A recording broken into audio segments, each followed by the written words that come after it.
हम admission MBBS में admission नहीं कराते, हम बच्चे को डॉक्टर बनाते हैं फुल फ्लेजेड। तो हम करियर प्लानर्स हैं, ना कि कोई एक एजेंट जो कि सिर्फ एडमिशन करा के जैसी आराम, ऐसी वाली बात। बट आज अगर हमने 2 लाख डॉक्टर बना दिए, अच्छे अपने देश को दे दिए, तो 2 लाख इंटू 2 लाख मतलब कितना कंट्रीब्यूशन हुआ।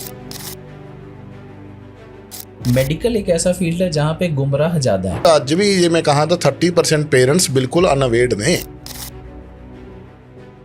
ਜਿਹੜੇ ਲੋਕਾਂ ਨੂੰ ਇਹ ਲੱਗਦਾ ਜੀ ਕਿ ਨੀਟ ਦਾ ਐਗਜ਼ਾਮ ਦਿਓ, ਚੰਗਾ ਰੈਂਕ ਲਿਓ, ਚੰਗਾ ਕਾਲਜ ਵੈਸੇ ਹੀ ਮਿਲ ਜਾਣਾ ਹੈ, ਮੈਂ ਜੇ ਇਹ ਪੁੱਛਾਂ ਮੈਡੀਪੀਡੀਆ ਦੀ ਹੀ ਕਿਉਂ ਲੋੜ ਹੈ ਫਿਰ?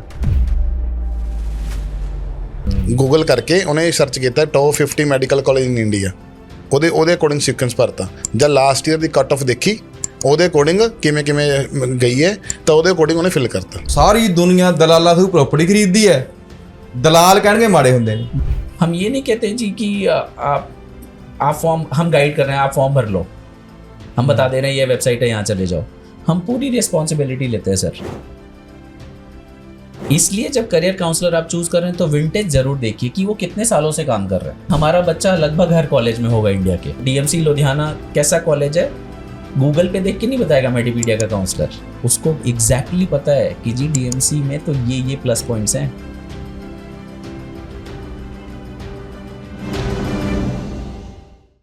ਅੱਜ ਕੱਲ੍ਹ ਸਟੱਡੀ ਲੋਨ ਚੱਲ ਰਹੇ ਨੇ, ਕਰੋੜਾਂ ਦੇ ਕੋਰਸ ਨੇ। ਡਾਕਟਰੀ ਦੇ ਲੋਨ ਲੈ ਕੇ ਪੜ੍ਹਾਈ ਕਰਨ ਦਾ ਮਤਲਬ ਕਿ ਕੀ ਉਹ ਕਿਵੇਂ ਪੈਸਾ ਰਿਕਵਰ ਹੋ ਸਕਦਾ ਹੈ? ਲੋਨ ਹਮੇਸ਼ਾ ਹੋਣਾ ਚਾਹੀਦਾ ਹੈ, ਇੱਕ ਪੋਜ਼ਿਟਿਵ ਪੁਆਇੰਟ ਹੈ। ਲੋਨ ਮਾੜੀ ਗੱਲ नहीं हैगी, लोन नाल बच्चे का दिमाग ज़्यादा चलता है। यहाँ से बच्चे, आपने सिर्फ डॉक्यूमेंट और पासपोर्ट दिया है मेडिपीडिया को, उसके बाद एक एक स्टेप मेडिपीडिया की टीम करेगी। ਹੁਣ ਆਪਾਂ ਕਹਿੰਦੇ ਕਾਉਂਸਲਰ ਦੀ ਲੋੜ ਕੀ ਹੈ। ਹੁਣ ਜੇ ਆਪਾਂ ਸੋਚੀਏ ਕਿ ਡਾਕਟਰ ਦੀ ਕੀ ਲੋੜ ਹੈ, ਜੇ ਡੋਲੋ ਨਾਲ ਹੀ ਬੁਖਾਰ ਠੀਕ ਕਰਨਾ, ਫਿਰ ਡਾਕਟਰ ਕੋਲ ਕੀ ਕਰਨ ਜਾਣਾ ਹੈ? ਬੱਚਾ ਮੈਡੀਕਲ ਬਣਨਾ ਚਾਹੁੰਦਾ ਹੈ, ਮੈਡੀਕਲ ਦੀ ਪੜ੍ਹਾਈ ਕਰਨਾ ਚਾਹੁੰਦਾ ਹੈ, ਸਾਇੰਸ ਪੜ੍ਹ ਰਿਹਾ ਹੈ, ਇੰਟਰਸਟ ਵੀ ਹੈਗਾ, ਪਰ ਇਕਨੋਮਿਕਲੀ ਹਾਲਾਤ ਇਸ ਤਰ੍ਹਾਂ ਦੇ ਨਹੀਂ ਹੈਗੇ भी वो डॉक्टरी पढ़ाई कर सके। पैसा और नंबर, ये 2 चीजें हैं जो पीछे हो गई। आज अगर आपकी प्लानिंग नहीं है अच्छे तरीके से तो आप किसी भी फील्ड में सक्सेसफुल नहीं हो सकते। कि 10 साल बाद एक इंजीनियर या कोई भी फील्ड का बंदा अगर बहुत एक्स्ट्राऑर्डिनरी निकला तो उसकी इनकम देख लो, उसका मेंटल स्टेट देख लो, या परिवार का इकोनॉमिक वो देख लो, और एक डॉक्टर का देख लो। ਤੁਸੀਂ ਲਾ ਲਓ ਪੰਜਾਬ ਦੇ ਵਿੱਚ ਮੈਨੂੰ ਇਹ ਲੱਗਦਾ ਕਿ ਅਸੀਂ ਲਾਸਟ ਈਅਰ ਦੀ ਗੱਲ ਕਰੀਏ 24 ਦੇ ਵਿੱਚ ਅਸੀਂ 50 ਮੈਡੀਕਲ ਕਾਲਜ 50 ਮੈਡੀਕਲ ਕਾਲਜਾਂ ਦੇ ਵਿੱਚ NRI ਬੱਚਿਆਂ ਨੂੰ स्कॉलरशिप दवाई है। इवन सुप्रीम लीडर की मैं बात करूं, वो इंडिया के प्रेसिडेंट हो, प्राइम मिनिस्टर हो, उनके बच्चे को भी अगर लेना है एडमिशन तो भी काउंसलिंग प्रोसेस के थ्रू ही जाना पड़ेगा। पंजाब और उत्तराखंड एक ऐसे स्टेट हैं जहाँ पे कम नंबरों पे भी आपको गवर्नमेंट कॉलेज मिलेगा। अगर आपके पास अंडरस्टैंडिंग नहीं है तो 300 नंबर पे बच्चा 1 करोड़ रुपए भी पे कर रहा है, एक बच्चा है जो 60 लाख में भी MBBS कर रहा है।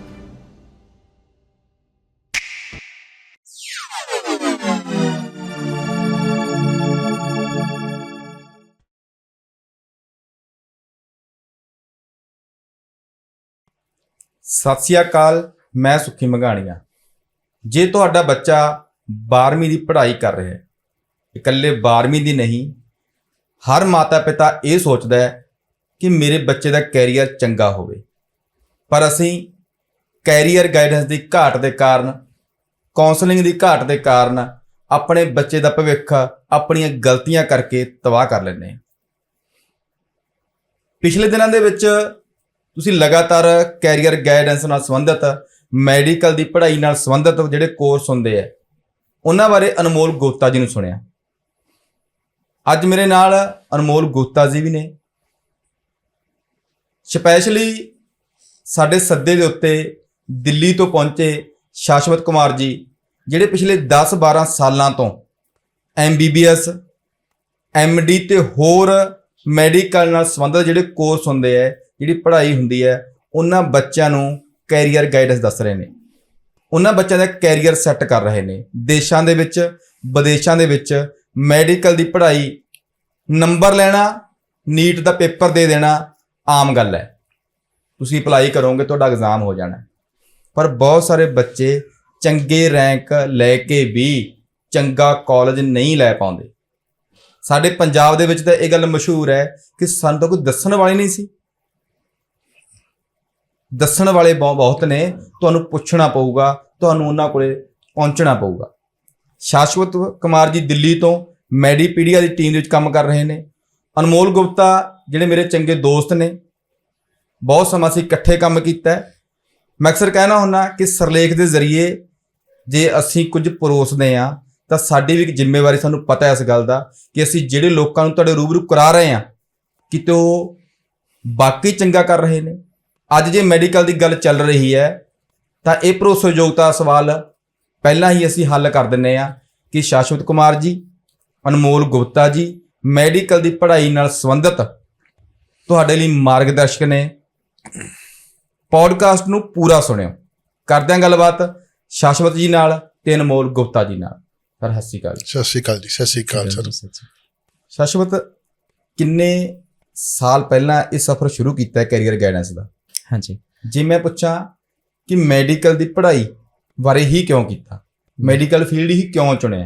अभी बेसिकली कैसा है सर कि 10 से 12 साल हो गए करीब करीब, जैसा कि आपने बोला कि 11-12 ईयर्स हो गए मुझे काउंसलिंग करते करते जी। करियर काउंसलिंग जब शुरू की तो ऐसा होता था कि इंजीनियरिंग भी है, मेडिकल भी है और भी बहुत सारे कोर्सेज हैं, बट कहीं ना कहीं मेडिकल एक ऐसा फील्ड है जहाँ पे गुमराह ज़्यादा है, क्योंकि कहीं ना कहीं हमें ऐसा लगता है कि डॉक्टर अगर है, डॉक्टर साहब हैं तो उन्हें काउंसलिंग तो पता ही होगी कि कौन से कॉलेज में जाना है, और ये जमाई गलत बात। मतलब डॉक्टर साहब को ज़रूरी नहीं है ये चीज़ पता हो कि कौन से कॉलेज में जाना है, कौन सा। तो सबसे ज़्यादा गुमराह जो दिखा वो हमें करियर के मामले में वो डॉक्टर है मेडिकल फील्ड में, क्योंकि पैसा भी बहुत ज़्यादा इन्वॉल्व है। साल जो है, अभी इंजीनियर जो है वो 4 साल इंजीनियरिंग किया, उसके बाद वो कोई भी करियर चूज कर सकता है, करेक्ट। बट डॉक्टर ने 4.5 साल MBBS में दिए, फिर MD के लिए गया, आगे उसकी वापसी नहीं है।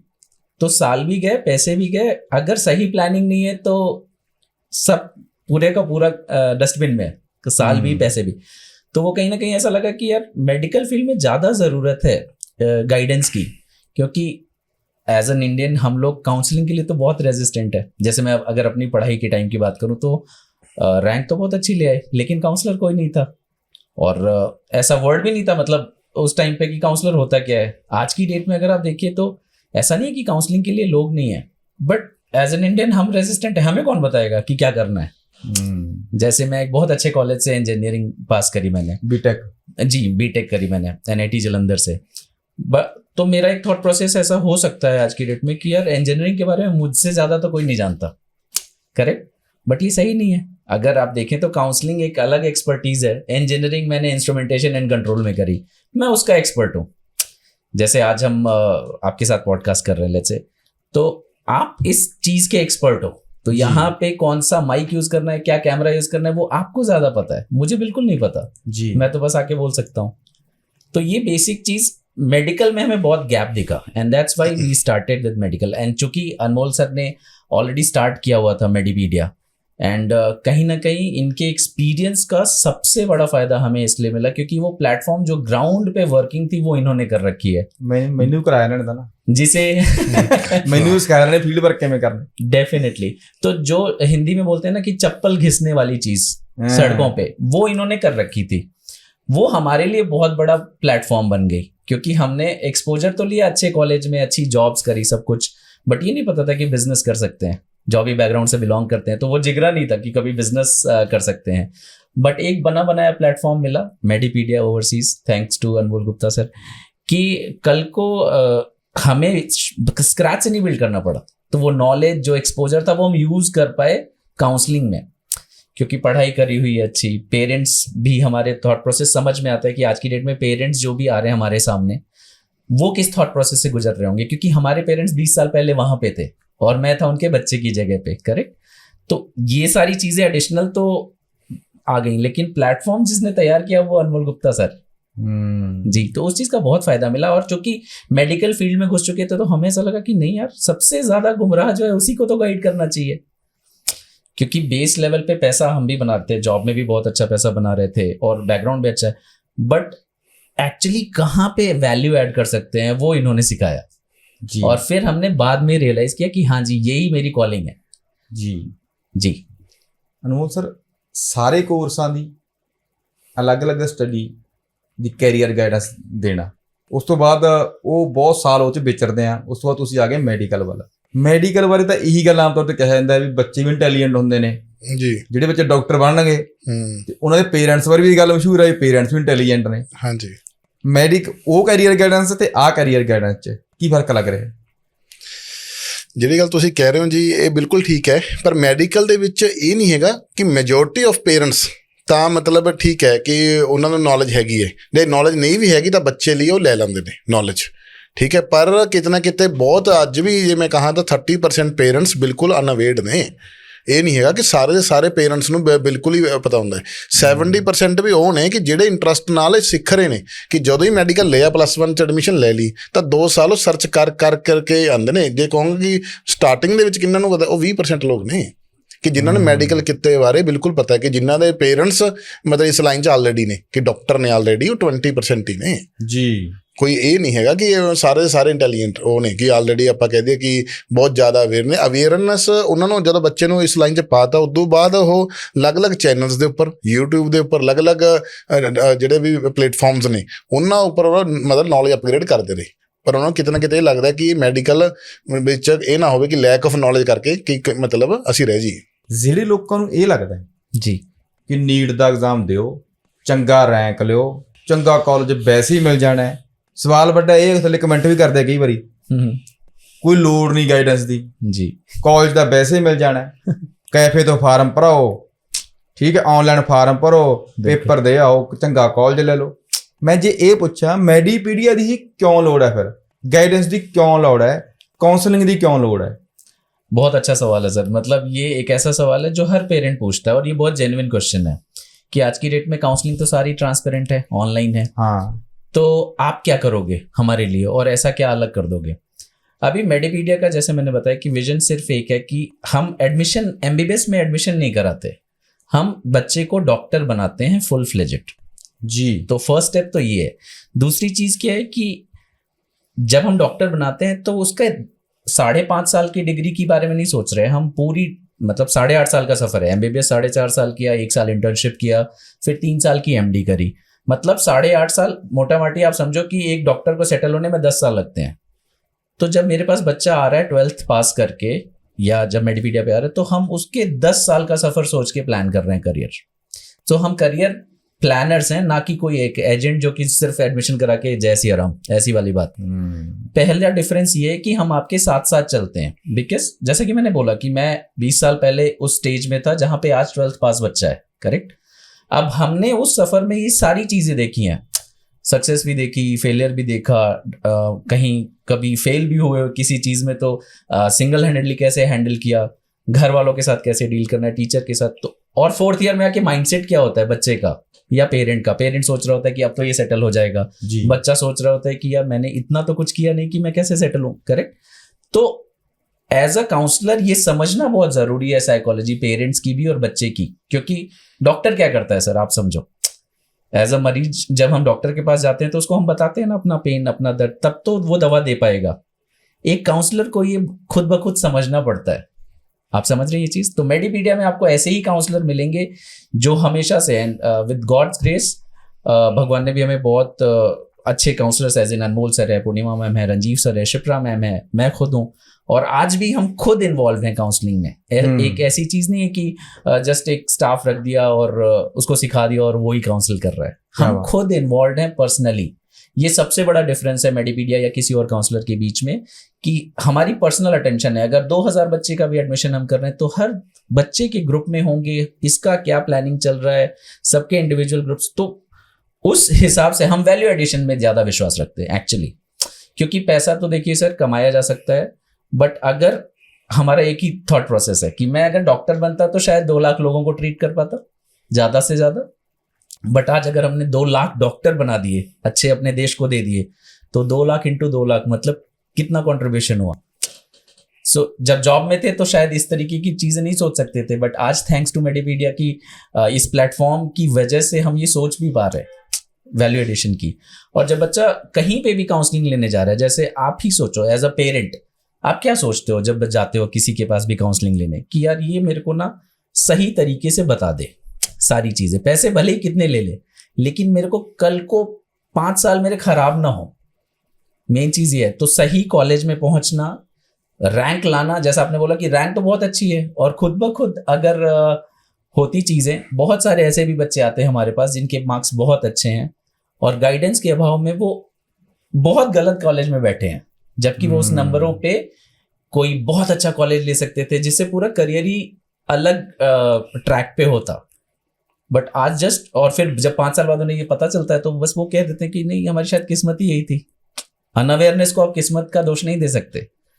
हम अगर किसी फील्ड में जा रहे हैं तो हमें रिसर्च तो करनी चाहिए ऐसे। और आज की डेट में, पहले हमारे टाइम पे नहीं था काउंसलर, बट आज तो अवेलेबल है, आज कोशिश तो कीजिए जी। हालांकि लोगों का नेक्स्ट क्वेश्चन होता है कि सर स्कैम बहुत है इस फील्ड में, राइट? इसके लिए तो आपको रिसर्च करनी है सर। अब हम एडवर्टीजमेंट करके घर घर तक पहुंचना, अब ये पॉडकास्ट भी हम इसलिए बना रहे हैं ताकि हम लोगों को अवेयर कर सकें कि नहीं, ऐसा एक शख्स या ऐसी मतलब कैसा बोले, प्रोफेशन है जो आपको हेल्प कर सकता है। सारे के सारे तो नहीं सही ਇਹ होंगे। ਚ ਗੱਲ ਹੋਰ ਨਿਕਲ ਕੇ ਆਈ ਹੈ, ਆਨਲਾਈਨ ਫਾਰਮ ਬੰਦੇ ਨੇ ਭਰਿਆ ਫਲਾਨਾ ਕਾਲਜ, ਹੁਣ ਉਹ ਇਹ ਤਾਂ ਜਾਣਦਾ ਵੀ ਆ ਨਾਮ ਹੈ ਕਾਲਜ ਦਾ, ਇੱਥੇ ਕਾਲਜ ਬਾਰੇ ਤਾਂ ਨਹੀਂ ਜਾਣਦਾ ਉਹ ਨਾ। ਬਿਲਕੁਲ ਠੀਕ। ਇਹ ਮਿਲਿਆ ਗਾਈਡੈਂਸ ਦਾ ਬਹੁਤ ਵੱਡਾ ਪੁਆਇੰਟ ਹੈ। ਉਸ ਕਾਲਜ ਬਾਰੇ ਤਾਂ ਜਾਣਦਾ ਹੀ ਨਾ, ਉੱਥੇ ਕਿਹੋ ਜਿਹੀ ਸਟੱਡੀ ਹੈ, ਜੀ ਕਿਹੋ ਜਿਹੇ ਟੀਚਰ ਨੇ, ਕਿਹੋ ਜਿਹੀ ਮੈਨੇਜਮੈਂਟ ਹੈ, ਹਾਂਜੀ ਕੀ ਪ੍ਰੈਕਟੀਕਲ ਹੈ, ਜਿੱਥੇ ਇੰਟਰਨਸ਼ਿਪ ਲੱਗਦੀ ਹੈ ਉਹ ਕਿਹੋ ਜਿਹਾ ਸਿਸਟਮ ਹੈ ਉੱਥੇ, ਉਹਦੇ ਬਾਰੇ ਤੁਹਾਨੂੰ ਤਾਂ ਪਤਾ ਹੀ ਹੋਣਾ। ਹਾਂ ਬਿਲਕੁਲ ਬਿਲਕੁਲ। ਇਹ ਤਾਂ ਬਹੁਤ ਬਹੁਤ ਅੱਛਾ ਕੁਐਸਚਨ ਹੈ। ਇਹਦੇ ਵਿੱਚ ਕੀ ਹੈ ਕਿ ਬੱਚਾ ਕੀ ਕਰਦਾ ਹੈ, ਗੂਗਲ ਤੇ ਸਰਚ ਕੀਤਾ ਕਿ ਟੌਪ 50 ਕਾਲਜਿਸ, ਉਹਦੇ ਅਕੋਰਡਿੰਗ ਬੱਚੇ ਨੇ ਫਿਲ ਕਰਤਾ। ਗੂਗਲ ਕਰਕੇ ਉਹਨੇ ਸਰਚ ਕੀਤਾ top 50 medical college in India, ਉਹਦੇ ਅਕੋਰਡਿੰਗ ਸੀਕੁਐਂਸ ਭਰਤਾ। ਜਾਂ ਲਾਸਟ ਈਅਰ ਦੀ ਕੱਟ ਆਫ ਦੇਖੀ, ਉਹਦੇ ਅਕੋਰਡਿੰਗ ਕਿਵੇਂ ਗਈ ਹੈ ਤਾਂ ਉਹਦੇ ਅਕੋਰਡਿੰਗ ਉਹਨੇ ਫਿਲ ਕਰਤਾ। ਜ਼ਿਆਦਾ ਡਿਟੇਲ ਦੇ ਵਿੱਚ ਤਾਂ ਵੱਧ ਤੋਂ ਵੱਧ ਕੀ ਹੈ ਕਿ ਇੱਕ ਬੱਚੇ ਨੂੰ 1 ਜਾਂ 2 ਬੱਚੇ ਜਾਣਦੇ ਹੋਣਗੇ ਜੋ ਕਿ ਉਸ ਕਾਲਜ 'ਚ ਬੈਠੇ ਜਿੱਥੇ ਉਹਦਾ ਐਡਮਿਸ਼ਨ ਨਹੀਂ ਹੋਣਾ। ਬਹੁਤ ਘੱਟ ਚਾਂਸ ਹੁੰਦੇ ਨੇ ਕਿ ਉਹਦਾ ਫਰੈਂਡ ਸੇਮ ਕਾਲਜ ਦੇ ਵਿੱਚ, ਬਹੁਤ ਘੱਟ ਚਾਂਸਿਸ ਨੇ ਕਿਉਂਕਿ ਮਾਰਕਸ ਡਿਫਰੈਂਸ ਹੋਊਗਾ ਜੀ। ਤਾਂ ਇਸ ਕਰਕੇ ਮਤਲਬ ਉਹਦੀ ਨੌਲੇਜ ਦਾ ਬਹੁਤ ਫਰਕ ਹੁੰਦਾ ਹੈ। ਮਤਲਬ ਕਹਿਣ ਦਾ ਮਤਲਬ ਇਹ ਹੈ ਕਿ ਨੌਲੇਜ ਤਾਂ ਜਸਟ ਉਹਨੇ ਗੂਗਲ ਕੀਤਾ ਹੋਇਆ, ਬਸ ਇਹ ਤੋਂ ਵੱਧ ਕੁਛ ਨਹੀਂ ਹੈਗਾ ਜੀ। ਇਹ ਗੂਗਲ ਨਾਲ ਨਹੀਂ ਚੱਲਦਾ ਜੀ ਕੰਮ। ਸਾਡੇ ਨਾ ਪੰਜਾਬ ਦੇ ਵਿੱਚ ਜਿਹੜਾ ਏਜੰਟ ਸ਼ਬਦ ਹੈ, ਵੈਸੇ ਤਾਂ ਵਧੀਆ ਸ਼ਬਦ ਹੈ ਜੀ। ਐ ਹੁਣ ਦਲਾਲ ਸ਼ਬਦ ਹੈ ਪ੍ਰਾਪਰਟੀ ਦਾ। ਹਾਂਜੀ ਹਾਂਜੀ। ਸਾਰੀ ਦੁਨੀਆ ਦਲਾਲਾਂ ਤੋਂ ਪ੍ਰਾਪਰਟੀ ਖਰੀਦਦੀ ਹੈ। ਦਲਾਲ ਕਹਿਣਗੇ ਮਾੜੇ ਹੁੰਦੇ ਨੇ ਜੀ। ਜਿਹੜੇ ਸ਼ਹਿਰ 'ਚ ਮੈਂ ਰਹਿਣਾ ਸਰ ਜਾਣਦੇ ਹੋਣਗੇ। ਹਾਂਜੀ ਹਾਂਜੀ।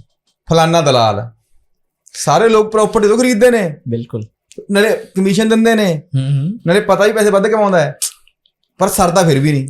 ਬਿਲਕੁਲ। ਹੁਣ ਸਾਡੇ ਲੋਕਾਂ ਨੇ ਏਜੰਟ ਸ਼ਬਦ ਨੂੰ ਬਦਨਾਮ ਕਰਤਾ। ਹਰ ਫੀਲਡ ਸਾਡਾ ਮੀਡੀਆ ਹੈ ਜੀ, ਬਿਲਕੁਲ। ਹਰ ਫੀਲਡ 'ਚ ਚੰਗੇ ਮਾੜੇ ਲੋਕ ਹੁੰਦੇ ਆ। ਏਜੰਟ ਸ਼ਬਦ ਤੇ ਕੈਰੀਅਰ ਕਾਉਂਸਲਰ जी, ਇਹਨੂੰ ਡਿਫਾਈਨ ਕਰੋ सर। बेसिकली एजेंट, ये 2 वर्ड तो देखिए क्या है, प्रोफेशन तो सेम ही है, एजेंट है, करियर काउंसलर है, सेम है। लेकिन एजेंट, इस करके मैंने बोला ना, एजेंट और करियर काउंसलर में क्या है कि एजेंट शायद एडमिशन करा के छोड़ देगा, उसको आगे पीछे का नहीं पता, वो एक्सपर्ट नहीं है। लेकिन एक करियर प्लानर या करियर काउंसलर क्या करेगा कि यार कल को 2nd ईयर MBBS में आपको क्या प्रॉब्लम आ रही है, वहां पे भी वो गाइड करेगा। और इवन कैसा है कि कल को MBBS करके आपको PG इंडिया से करनी है, अब्रॉड से करनी है, कौन कौन से आप कोचिंग कर सकते हो, या मतलब कब आपको शुरू करना चाहिए। क्योंकि कहीं ना कहीं आप देखेंगे MBBS का बच्चा पहले बहुत सारा ड्रॉप करता है, फिर कॉलेज मिलता है उसको। अब उस बच्चे की गलती नहीं कि वो ये सोचे कि चल यार 2 साल तो चिल कर लेते हैं कॉलेज में। इतने टाइम में उसका ये टाइम निकल गया कि वापस से उसको PG के लिए ड्रॉप करना पड़ जाएगा। हम क्या गाइड करते हैं कि आप 2nd ईयर से तैयारी शुरू करिए, 1 घंटे भी अगर आपने एक्स्ट्रा दिए अपने पढ़ाई से के साथ साथ, तो आपका PG के लिए आपको ड्रॉप नहीं लेना पड़ेगा। PG पोस्ट ग्रेजुएट जी, पोस्ट ग्रेजुएशन। तो अब एक आई डोंट नो हर कोई ये गाइड कर रहा है कि नहीं, बट हम तो, जैसा मैंने बोला ना कि करियर प्लानर मतलब ही यही है ना। जैसे हम घर बनाते हैं, आर्किटेक्ट हायर करते हैं, क्यों करते हैं? हमने सैकड़ों घर देखे, हजारों घर, लेकिन हर कोने का सही इस्तेमाल करना कौन जानता है? आर्किटेक्ट। इसके लिए आर्किटेक्ट को, अभी आर्किटेक्ट को भी आप एजेंट बोल सकते हो, लेकिन प्रोफेशन वाइज अगर वो पूरा आपको सही गाइड कर रहा है तो आप भी जी करके बात करते हैं ना। आपको भी पता है कि उसने पैसे भी बहुत मेरे बचाए और सही इस्तेमाल किया जी पैसों का, करेक्ट। तो ये करियर प्लानर और एजेंट में अलग, मतलब ये डिफरेंस आप बोल सकते हैं कि यार हर स्टेप पे रहेगा। PG तक हैं हम साथ में, मेडीमीडिया भी। और इवन जो आपने ये पूछा सर से ना कि साइबर कैफे से फॉर्म भरा लेता है नॉल, है ना, बच्चा साइबर कैफे से फॉर्म भरा लेता है, कोई ऐसी दिक्कत नहीं। अभी मेडीपीडिया का रोल, जैसे हम चीजें गाइड करते हैं, हम ये नहीं कहते जी कि आप फॉर्म, हम गाइड कर रहे हैं आप फॉर्म भर लो, हम बता दे रहे हैं ये वेबसाइट है यहाँ चले जाओ। हम पूरी रिस्पॉन्सिबिलिटी लेते हैं सर, क्योंकि एज अ पेरेंट उनकी इंटेंट पे तो हमें कोई डाउट नहीं है, वो बेहतरीन इंटेंट है, लेकिन एज अ एक्सपर्ट हो सकता है उन्हें फॉर्म भरना ना आता हो सकता है उन्हें एक छोटा सा पॉइंट ना पता हो, डोमिसाइल का क्राइटेरिया, छोटी छोटी चीजें हैं जो एक्चुअली बहुत बड़ी चीज नहीं है काउंसलिंग, लेकिन जो छोटी छोटी चीजें डिफरेंस क्रिएट करती हैं वो बड़ा बना देती हैं करियर को, और यहीं पे लैग करता है बच्चा, और कहीं पे भी ऐसा। ਇਹ ਵੀ ਛੋਟੀ ਗੱਲ ਹੀ ਹੈ, ਫਾਰਮ 50 ਕਾਲਜ ਆ ਗਏ हाँ जी, ਹੁਣ ਸਾਡੇ ਆ ਏਰੀਆ ਦੇ ਬਥੇਰੇ ਕਾਲਜ ਨੇ, ਅਗਲਾ ਕਹਿੰਦਾ ਜੋ ਅਗਲਾ ਜਾ ਕੇ ਦੇਖਦਾ ਹੈ ਵੀ ਕਿੱਥੇ ਫਸ ਗਿਆ ਮੈਂ, ਕਾਲਜ ਬਾਰੇ ਤਾਂ ਸਟੂਡੈਂਟ ਜਾਣਦਾ ਨਹੀਂ ਹੈਗਾ ਨਾ, ਉਹਦਾ ਇਹ ਜਾਣਦਾ ਸੋਹਣਾ ਨਾਮ ਹੈ ਕਾਲਜ ਦਾ ਯਾਰ, बिल्कुल। ਹਾਂਜੀ ਜਾਂ ਨਾ ਭਰ ਦੋ। इसलिए जब करियर काउंसलर आप चूज कर रहे हैं तो विंटेज जरूर देखिए कि वो कितने सालों से काम कर रहे हैं, बिकॉज आज मेडिपीडिया में एनरोल करने का आपको फायदा क्या है एज अ मेडिकल स्टूडेंट। पहली चीज कि हमारा बच्चा लगभग हर कॉलेज में होगा इंडिया के, तो या तो हम खुद कॉलेज विजिट कर रहे हैं या उससे रियल टाइम फीडबैक ले रहे हैं। कॉलेज के बारे में बेस्ट कौन बता सकता है? कॉलेज की मैनेजमेंट? बिल्कुल भी नहीं। स्टूडेंट जो वहां का भुक्तभोगी है, या तो बेनिफिशियरी है या भुक्तभोगी, दोनों कह सकते हैं। तो हॉस्टल कैसा है, पढ़ाई कैसी है, टीचर कैसा है, कैंपस कैसा है, उसके बारे में स्टूडेंट से अच्छा कोई नहीं बता सकता। और आज हमारी सबसे बड़ी खास बात यह है कि हम अपने स्टूडेंट से बहुत कनेक्टेड रहते हैं। क्यों? क्योंकि पीजी तक का सफर साथ है। तो किसी कॉलेज के बारे में अगर आपको पूछना है तो डीएमसी लुधियाना कैसा कॉलेज है, गूगल पे देख के नहीं बताएगा मेडिपीडिया का काउंसलर, उसको एग्जैक्टली पता है कि जी डीएमसी में तो ये प्लस पॉइंट्स हैं। आप समझ रहे हैं जी? तो हर कॉलेज के बारे में, मतलब डॉक्टर जैसे मरीज का वो करता है, वैसे ही हमारा काम है कॉलेज का पोस्टमार्टम करना, और उसको खुली किताब की तरह, क्योंकि आप अपना बजट लेके आए हो, आप आपके मार्क्स लेके आए हो, उसमें बेस्ट क्या है लेने को, तो पंजाब का भी कॉलेज ले सकते हो, बट हो सकता है दिल्ली का कॉलेज पंजाब से बेहतर हो आपके करियर के लिए। तो वो चीजें हम गाइड करते हैं। ਮੈਡੀਪੀਡੀਆ ਦੇ ਆਫਿਸ ਕਿੱਥੇ ਨੇ, ਇਹਦੇ ਨਾਲ ਰਿਲੇਟਡ ਮੈਂ ਗੱਲ ਚਾਹਾਂਗਾ ਕਿ ਜਿਹੜੇ ਪੇਰੈਂਟਸ ਅੱਜ ਕੱਲ੍ਹ ਸਟੱਡੀ ਲੋਨ ਚੱਲ ਰਹੇ ਨੇ, ਕਰੋੜਾਂ ਦੇ ਕੋਰਸ ਨੇ, ਹੁਣ ਦੋ ਚੀਜ਼ਾਂ ਨੇਗੀਆਂ। ਇੱਕ ਪੇਰੈਂਟਸ ਸਲਾਹਕਾਰ ਇਹ ਵੀ ਸੋਚ ਸਕਦਾ ਹੈ ਵੀ ਕਰੋੜ ਰੁਪਏ ਲੈ ਲਓ, ਬਿਜ਼ਨਸ ਤੇ ਲਾ ਦਿਓ, ਕਾਰੋਬਾਰ ਤੇ ਲਾ ਦਿਓ, ਬੱਚਾ ਛੇਤੀ ਸੈੱਟ ਹੋ ਜਾਊਗਾ। ਡਾਕਟਰੀ ਦੇ ਲੋਨ ਲੈ ਕੇ ਪੜ੍ਹਾਈ ਕਰਨ ਦਾ ਮਤਲਬ ਤੇ ਕੀ ਉਹ ਪੈਸਾ ਕਿਵੇਂ ਪੈਸਾ ਰਿਕਵਰ ਹੋ ਸਕਦਾ ਹੈ, ਇਹ ਵੀ ਸਵਾਲ ਜਿਹਨੇ ਇੱਕ। ਬਿਲਕੁਲ ਠੀਕ ਹੈ, ਉਹਦਾ ਡਿਪੈਂਡ ਕਰਦਾ ਕਿ ਤੁਹਾਡਾ ਕੀ ਹੈ ਕਿ ਲੋਨ। ਮੈਂ ਦੇਖੋ ਰਿਕਮੈਂਡ ਹਮੇਸ਼ਾ ਹੀ ਕਰਦਾ ਪੇਰੈਂਟਸ ਨੂੰ, ਮੇਰੇ ਕੋਲ ਮੋਸਟਲੀ ਪੇਰੈਂਟਸ ਆਉਂਦੇ ਨੇ ਕਿ ਅਸੀਂ ਸਟੱਡੀ ਲੋਨ ਲੈਣੇ, ਠੀਕ ਹੈ, ਪਰ ਆਪਾਂ ਪੇਰੈਂਟਸ ਨੂੰ ਇਹ ਸਮਝਾਈਦਾ ਕਿ ਜੇ ਤੁਹਾਡੇ ਕੋਲ 5 ਸਾਲ ਦਾ ਕੋਰਸ ਹੈ ਤਾਂ ਲੈਟਸ ਸਪੋਜ਼ 2 ਸਾਲ ਦੀ ਫੀਸ ਹੈ, ਜਿੰਨੇ ਫੀਸ ਹੈਗੀ ਹੈ ਐਟਲੀਸਟ ਉਨੀ ਤਾਂ ਤੁਸੀਂ ਦਿਓ, ਸਟਾਰਟਿੰਗ 'ਚ ਲੋਨ ਲੈਣ ਦੀ ਕੋਈ ਲੋੜ ਨਹੀਂ ਹੈਗੀ। ਮਤਲਬ ਤੁਹਾਡੇ ਸੇਵਿੰਗ ਅਕਾਊਂਟ 'ਚ ਪਏ ਨੇ, ਸੇਵਿੰਗ ਅਕਾਊਂਟ 'ਚ ਜਿਹੜਾ ਇੰਟਰਸਟ ਰੇਟ ਉਹ 3 ਤੋਂ 4% ਹੈ ਮੈਕਸੀਮਮ ਬੈਂਕ ਦਾ, ਅਤੇ ਜਿਹੜਾ ਲੋਨ ਹੈ ਉਹ ਹੋਣਾ ਤੁਹਾਡਾ 10 ਤੋਂ 12%। ਤਾਂ 2 ਸਾਲ ਦੀ ਅਗਰ ਫੀਸ ਹੈਗੀ ਐਟਲੀਸਟ ਉਹਦਾ ਪੇ ਕਰੋ, ਠੀਕ ਹੈ, ਉਦੋਂ ਬਾਅਦ ਤੁਸੀਂ ਲੋਨ ਲੈ ਸਕਦੇ ਹੋ। ਜੇ ਤੁਹਾਡੇ ਕੋਲ ਬਿਲਕੁਲ ਹੀ ਕੁਛ ਨਹੀਂ ਹੈਗਾ ਤਾਂ ਅਸੀਂ ਇਹ ਰਿਕਮੈਂਡ ਕਰਾਂਗੇ ਕਿ ਫੀਸ ਨੋਰਮਲ ਜਿਹੜਾ ਕਾਲਜ ਹੈ, ਕਿ ਜਿਹੜਾ ਐਵਰੇਜ, ਇਹ ਨਹੀਂ ਕਿ 1 CR ਵਾਲਾ 1 ਕਰੋੜ ਵਾਲਾ ਨਹੀਂ, ਮਤਲਬ ਕਿ ਜਿਹਨੂੰ ਕਹਿ ਲਓ ਕਿ ਸਾਲ ਦੀ 10 ਲੱਖ ਰੁਪਏ ਫੀਸ, ਕਿ 45 ਤੋਂ 50 ਲੱਖ ਰੁਪਇਆ ਟੋਟਲ MBBS, 10 ਲੱਖ ਰੁਪਏ ਉਹ 60 ਲੱਖ ਦੇ ਵਿੱਚ ਕਰਿਆਨਾ ਖਾਣਾ ਪੀਣਾ, ਉਹਨਾਂ ਕੁ ਬੱਚਾ ਬਾਅਦ ਵਿੱਚ ਉਹਨੂੰ ਪੇ ਕਰ ਸਕਦਾ। ਲੋਨ ਹਮੇਸ਼ਾ ਹੋਣਾ ਚਾਹੀਦਾ, ਇੱਕ ਪੋਜ਼ਿਟਿਵ ਪੁਆਇੰਟ ਹੈ, ਲੋਨ ਮਾੜੀ ਗੱਲ ਨਹੀਂ ਹੈਗੀ। ਲੋਨ ਨਾਲ ਬੱਚੇ ਦਾ ਦਿਮਾਗ ਜ਼ਿਆਦਾ ਚੱਲਦਾ ਕਿ ਮੈਨੂੰ ਪਤਾ, ਮਤਲਬ ਹਮੇਸ਼ਾ ਚਾਹੇ ਕੁਛ ਅਮਾਊਂਟ ਦਾ ਹੀ ਹੋਵੇ, ਪੇਰੈਂਟਸ ਕੋਲ ਅਗਰ ਪੈਸੇ ਹੈ ਵੀ ਹੈ ਨਾ ਤਾਂ ਅਸੀਂ ਇਹ ਰਿਕਮੈਂਡ ਕਰਾਂਗੇ ਕਿ ਉਹ ਥੋੜ੍ਹਾ ਜਿਹਾ ਲੋਨ ਤਾਂ ਲੈ ਹੀ ਲੈਣਾ, ਤਾਂ ਕਿ ਬੱਚੇ ਦਾ ਦਿਮਾਗ ਜ਼ਿਆਦਾ ਚੱਲੇ। ਨਹੀਂ ਤਾਂ ਬੱਚਾ ਐਕਚੁਅਲੀ ਕੀ ਹੈ ਕਿ ਕੰਫਰਟ ਜ਼ੋਨ 'ਚ ਚਲਾ ਜਾਂਦਾ। ਹੁਣ ਥੋੜ੍ਹਾ ਬਹੁਤ ਲੋਨ ਜੇ ਲੈ ਨਾ, ਮਤਲਬ ਜੇ ਹੈਗੇ ਵੀ ਨੇ ਤਾਂ ਵੀ ਲੋਨ ਰਿਕਮੈਂਡ ਕਰਾਂਗੇ ਆਪਾਂ, ਥੋੜ੍ਹਾ ਜਿਹਾ ਹੋਵੇ, ਤਾਂ ਕਿ ਇਹਨੂੰ ਪਤਾ ਕਿ ਮੇਰੀ ਮੈਨੇ ਸੈਲਰੀ ਦੇਣੀ, ਤਾਂ ਕਿ ਕਮ ਸੇ ਕਮ ਉਹ ਵੇਸਟ ਨਹੀਂ ਕਰੂਗਾ ਪੈਸੇ ਦੀ। ਹਾਂ, ਲੋਨ ਦੀ ਕਿਸ਼ਤ ਉਹਦੇ ਮਤਲਬ ਸੈਲਰੀ 'ਚ ਜਾਣੀ ਚਾਹੀਦੀ ਹੈ, ਇਸ ਲਈ ਲੋਨ ਬਹੁਤ ਜ਼ਿਆਦਾ ਵਧੀਆ ਚੀਜ਼ ਹੈ। ਮਤਲਬ ਐਟਲੀਸਟ ਇੰਨਾ ਕੁ ਹੋਵੇ ਕਿ ਬੰਦਾ ਜ਼ਿਆਦਾ ਉਹ ਕੁਛ ਵੀ ਨਾ ਆ ਜਾਏ ਕਿ ਵਿਆਜ ਜ਼ਿਆਦਾ ਇੰਟਰਸਟ ਦੇਣਾ ਪੈ ਜੇ, ਪਰ ਅਸੀਂ ਫਿਰ ਵੀ ਇੰਨੀ ਕੁ ਅਮਾਊਂਟ ਚਾਹੁੰਦੇ ਹਾਂ ਕਿ ਉਹਦਾ ਦਿਮਾਗ ਉਸ ਤਰ੍ਹਾਂ ਚੱਲੇ ਕਿ ਮੈਨੇ ਹਾਂ ਵੀ 20 ਲੱਖ ਰੁਪਏ ਬਾਕੀ ਪੇਰੈਂਟਸ ਨੇ ਭਰਤਾ, ਮੈਂ 20 ਲੱਖ ਉਤਾਰਨਾ ਨਹੀਂ, ਹਾਂ ਫਿਰ ਉਹਨੂੰ ਮਤਲਬ ਆਟੋਮੈਟਿਕਲੀ ਉਤਾਰੇ। ਅਸੀਂ ਹਮੇਸ਼ਾ ਪੇਰੈਂਟਸ ਨੂੰ ਕਹਿੰਦੇ ਹਾਂ ਕਿ ਤੁਸੀਂ ਥੋੜ੍ਹਾ ਜਿਹਾ ਲੋਨ ਤਾਂ ਕਰਾਈ ਲਓ। ਮੈਡੀਪੀਡੀਆ ਆਫਿਸ, ਹਾਂਜੀ ਦੇਖੋ ਸਭ ਤੋਂ ਪਹਿਲਾਂ ਜਿੱਥੇ ਮੈਂ ਬੈਠਦਾ ਉਹ ਚੰਡੀਗੜ੍ਹ ਦੇ ਵਿੱਚ ਆਫਿਸ ਹੈ।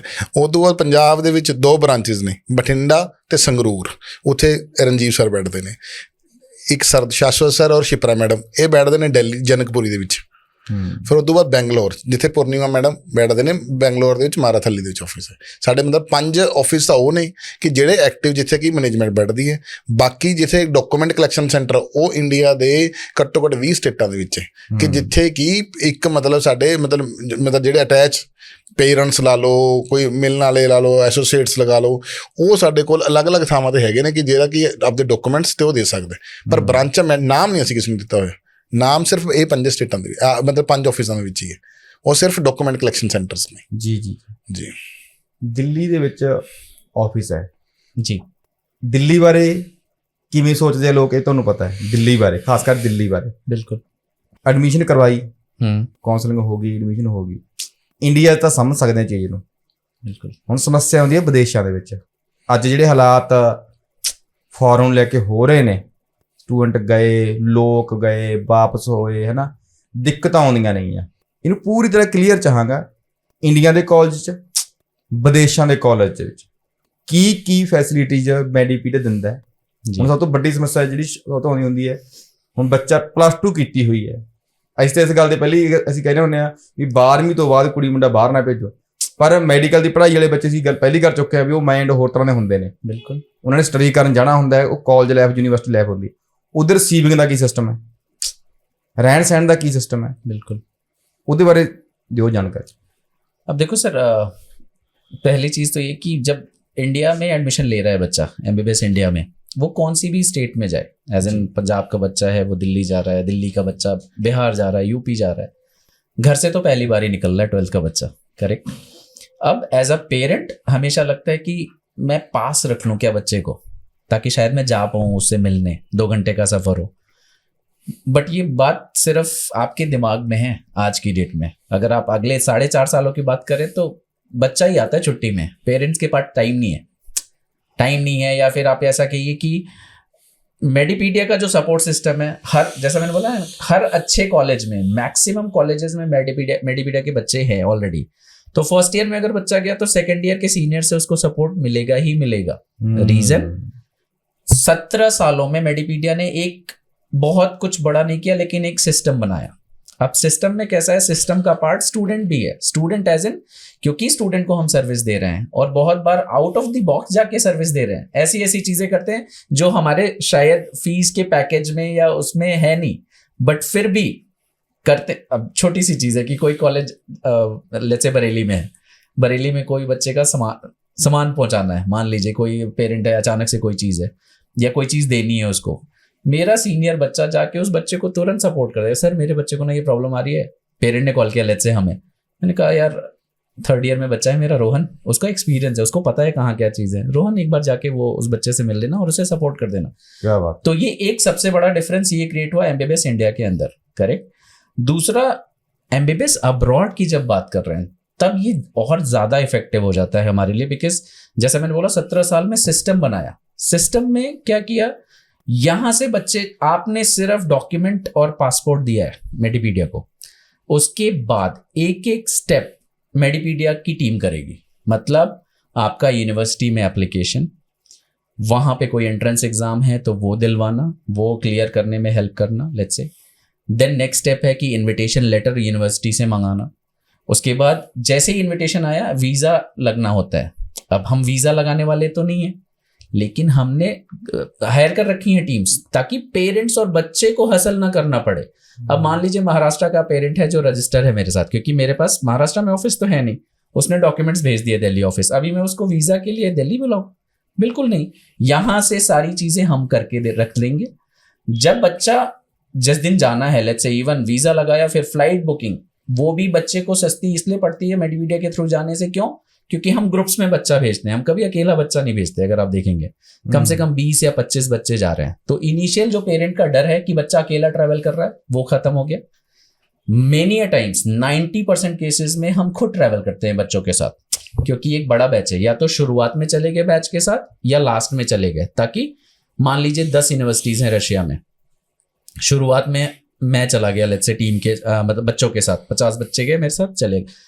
अब उस यूनिवर्सिटी में तो सेट किया बच्चों को, पीछे से सारी यूनिवर्सिटी के बच्चे आते रहे, सारे पहुंच गए अपने अपने यूनिवर्सिटी में, हॉस्टल वगैरह सब कुछ दिला, सब कुछ सिस्टम हमारा है। मतलब ऐसा है कि यहाँ एयरपोर्ट पे ड्रॉप किया, अगर ड्रॉप भी किया तो लैंड करने से पहले हमारी टीम रशिया में उसको लेने आ जाएगी। पहली चीज उसका सामान, बच्चे को लेके जाना, एयरपोर्ट से यूनिवर्सिटी ट्रैवल कराना, वो भी हमारा काम है। एज इन बसेस, ट्रक्स, सब कुछ करके रखा हुआ है सिस्टम, कि बच्चे को दिक्कत नहीं होनी चाहिए, क्योंकि बच्चा 12th पास है और पढ़ने जा रहा है। और चूंकि हमने भी वो झेला है अपने टाइम पे, हमारे टाइम पे तो कोई सिस्टम ही नहीं था।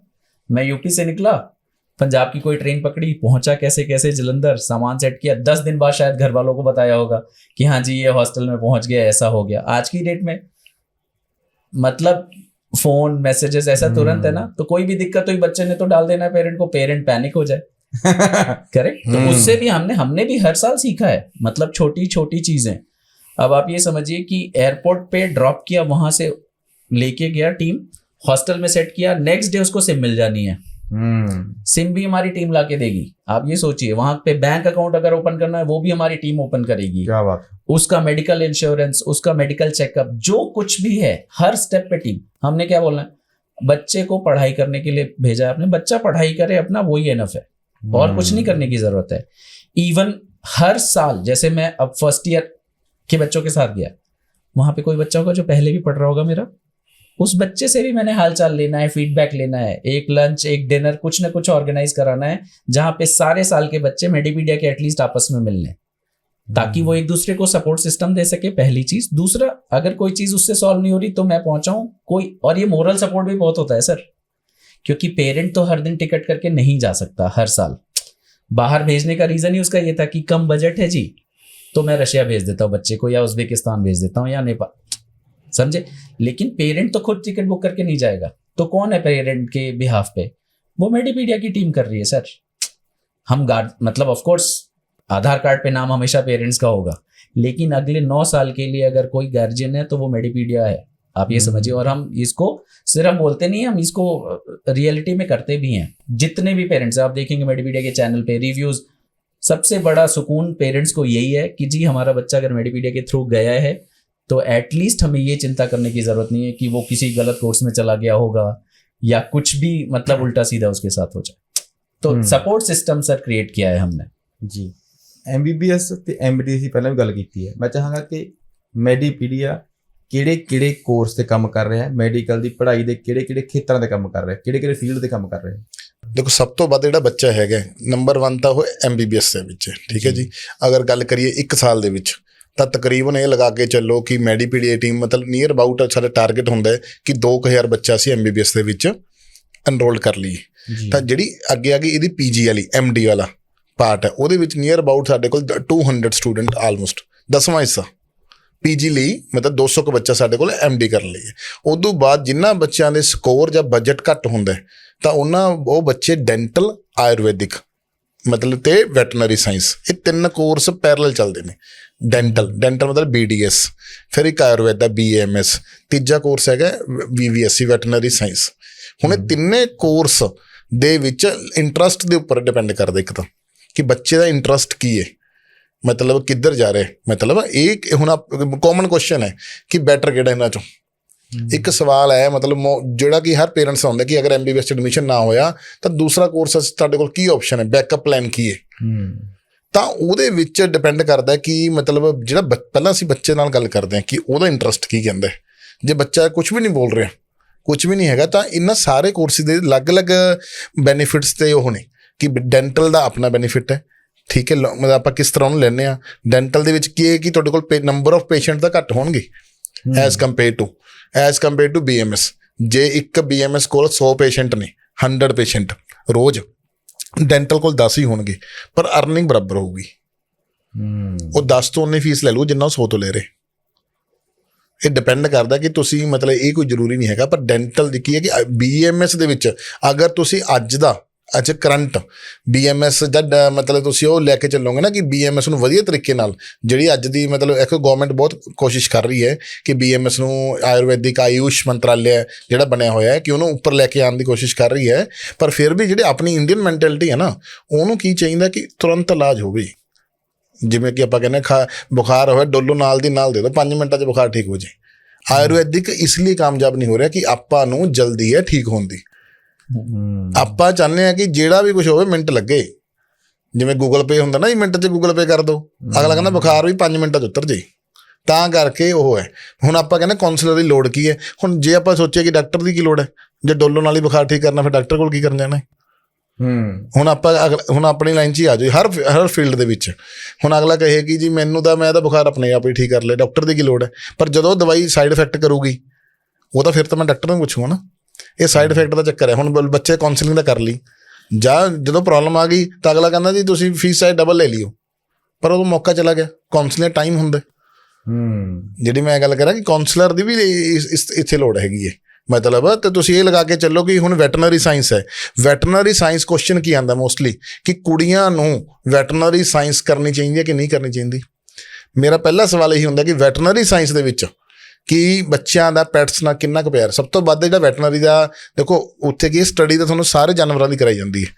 ਘੱਟੋ ਘੱਟ ਜ਼ਿਆਦਾ ਨਹੀਂ ਤਾਂ 100 ਮੰਨ ਕੇ ਚਲੋ, ਐਵਰੇਜ ਮੰਨ ਲਓ 100 ਜਾਨਵਰ ਦੀ ਤੁਹਾਨੂੰ ਪੈਟਸ ਐਨੀਮਲਸ ਦੀ ਤੁਹਾਡੀ ਸਟੱਡੀ ਹੋਊਗੀ। ਪਰ ਜਿਹੜਾ ਸਭ ਤੋਂ ਵੱਧ ਜਿਹੜਾ ਕਰੇਜ਼ ਹੈ ਉਹ ਪੈਟਸ ਨਾਲ, ਜਿਹੜੇ ਡੌਗਸ ਨੇ ਉਹਨਾਂ ਨਾਲ। ਜੇ ਬੱਚਾ ਤੁਹਾਡਾ ਡੌਗਸ ਦੇਖ ਕੇ ਭੱਜਦਾ ਡਰਦਾ ਤਾਂ ਉਹ ਬੱਚਾ ਵੈਟਰਨਰੀ ਨਹੀਂ ਕਰ ਸਕਦਾ ਹੈਗਾ। ਪੈਟਸ ਨਾਲ ਜੇ ਤੁਹਾਡਾ ਪਿਆਰ ਹੈ ਨਾ, ਅਫੈਕਸ਼ਨ ਹੈਗਾ, ਲਵ ਹੈ, ਤਾਂ ਤੁਸੀਂ ਵੈਟਰਨਰੀ ਕੋਰਸ ਕਰ ਸਕਦੇ ਹੋ। ਇਹ 3 ਕੋਰਸ ਤਾਂ ਮਤਲਬ ਪੈਰਲਲ ਚੱਲ ਗਏ ਜੀ। ਜਿਹੜੀ ਗੱਲ ਤੁਸੀਂ ਕਹਿ ਰਹੇ ਹੋ ਕਿ ਹੋਰ ਕਿਹੜੇ ਕੋਰਸ ਨੇ ਮੈਡੀਕਲ ਦੇ, ਫਿਰ ਉਦੋਂ ਬਾਅਦ ਆ ਗਏ ਵਿਦਆਊਟ ਨੀਟ, ਕਿ ਜੇ ਬੱਚੇ ਤੋਂ ਨੀਟ ਕਲੀਅਰ ਨਹੀਂ ਹੋਇਆ ਤਾਂ ਨੀਟ ਤੋਂ ਬਿਨਾਂ ਕਿਹੜੇ ਕੋਰਸ ਨੇ। ਉਹ ਕਿਹੜੇ ਨੇ? ਫਾਰਮੇਸੀ ਜਿਹਦੇ ਵਿੱਚ diploma pharmacy, bachelor pharmacy, pharmacy, ਇਹ 3 ਕੋਰਸ ਆਈ ਨੇ ਫਾਰਮੇਸੀ ਦੀ। ਫਿਰ ਆ ਗਏ ਪੈਰਾਮੈਡੀਕਲ ਕੀ ਹੁੰਦਾ ਕਿ ਜਿਹੜਾ ਇੱਕ ਡਾਕਟਰ ਹੈ ਉਹਨੂੰ ਐਜ਼ ਏ ਅਸਿਸਟੈਂਟ ਦੀ ਲੋੜ ਪੈਂਦੀ ਹੈ, ਉਹ ਪੈਰਾਮੈਡੀਕਲ ਸਟਾਫ ਹੁੰਦਾ। ਫੋਰ ਐਗਜ਼ਾਮਪਲ ਨਰਸਿੰਗ ਵੀ ਪੈਰਾਮੈਡੀਕਲ ਕੋਰਸ ਹੈ। ਠੀਕ ਹੈ ਜੀ। BSc nursing, BSc optometry, physiotherapy. ਠੀਕ ਹੈ। ਜਿਵੇਂ ਹੁਣ ਫਿਜ਼ੀਓਥੈਰੇਪੀ ਦਾ ਵੀ ਹੈ, ਪਰ ਆਪਾਂ ਉਹਨੂੰ ਕਿਸ ਤਰੀਕੇ ਨਾਲ ਕਰਦੇ ਹਾਂ ਡਿਪੈਂਡ ਉਹਦੇ ਕਰਦੇ ਜੀ। ਕੋਰਸ ਤਾਂ ਤੁਸੀਂ ਇਹ ਲਗਾ ਕੇ ਚਲੋ ਮੈਡੀਕਲ ਦੇ ਵਿੱਚ ਬਹੁਤ ਅੱਛੇ ਕੋਰਸਿਸ ਨੇ, ਪਰ ਆਪਾਂ ਨੇ ਕਹਿਣਾ ਮਤਲਬ ਕਿ ਕੋਈ ਵੀ ਕੋਰਸ ਚੂਜ਼ ਕਰ ਲਓ, ਉਹਦਾ ਤੁਸੀਂ ਬ੍ਰਾਂਡ ਹੋਣੇ ਚਾਹੀਦੇ ਹੋ, ਤੁਹਾਡਾ ਨਾਮ ਬੋਲਣਾ ਚਾਹੀਦਾ, ਉਸ ਦੇ ਵਿੱਚ ਮਾਸਟਰੀ ਹੋਣੀ ਚਾਹੀਦੀ ਹੈ।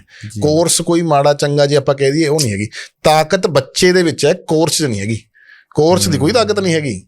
ਜੇ ਤੁਸੀਂ ਕਹਿ ਰਹੇ ਹੋ MBBS ਵਾਲਿਆਂ ਦਾ ਵੱਧ ਪੈਸਾ ਡੈਂਟਲ ਵੀ ਕਮਾ ਸਕਦਾ ਹੈ, ਹੈਗੇ ਨੇ ਮੇਰੇ ਕੋਲ ਇਹੋ ਜਿਹੇ ਹੈਗੇ ਨੇ ਕਿ ਜਿਹੜੇ ਡੈਂਟਲ BMS ਵਾਲੇ ਜ਼ਿਆਦਾ ਅਰਨਿੰਗ ਕਰ ਰਹੇ ਨੇ MBBS ਨਾਲੋਂ। ਇਸ ਕਰਕੇ ਆਪਾਂ ਇਹ ਨਹੀਂ ਕਹਿ ਸਕਦੇ ਕਿ ਇਕੱਲੇ ਕੋਰਸ ਦੇ ਉੱਪਰ ਜੋ ਜ਼ੋਰ ਲਾਣਾ। ਕੋਰਸ ਨਹੀਂ ਹੈਗੇ ਜੀ, ਵੈਲਿਊ ਤੁਸੀਂ ਪਾਣੀ ਹੈ, ਕਿਸੇ ਮਰਜ਼ੀ 'ਚ ਪਾ ਦਿਓ। ਹੁਣ ਡੈਂਟਲ ਹੈ ਉਰੇ, ਮਤਲਬ ਇੰਨੇ, ਮੈਂ ਹੁਣ ਚੰਡੀਗੜ੍ਹ ਰਹਿਣਾ, ਤੁਸੀਂ ਇਹਨਾਂ ਲਓ ਕਿ ਡੈਂਟਲ ਬਹੁਤ ਇਹੋ ਜਿਹੇ ਨੇ ਕਿ ਜਿਨ੍ਹਾਂ ਦੇ ਕੋਲ ਲਾਈਨ ਲੱਗੀ ਹੋਈ ਜੀ, ਵਾਰੀ ਨਹੀਂ ਹੈਗੀ ਜੀ।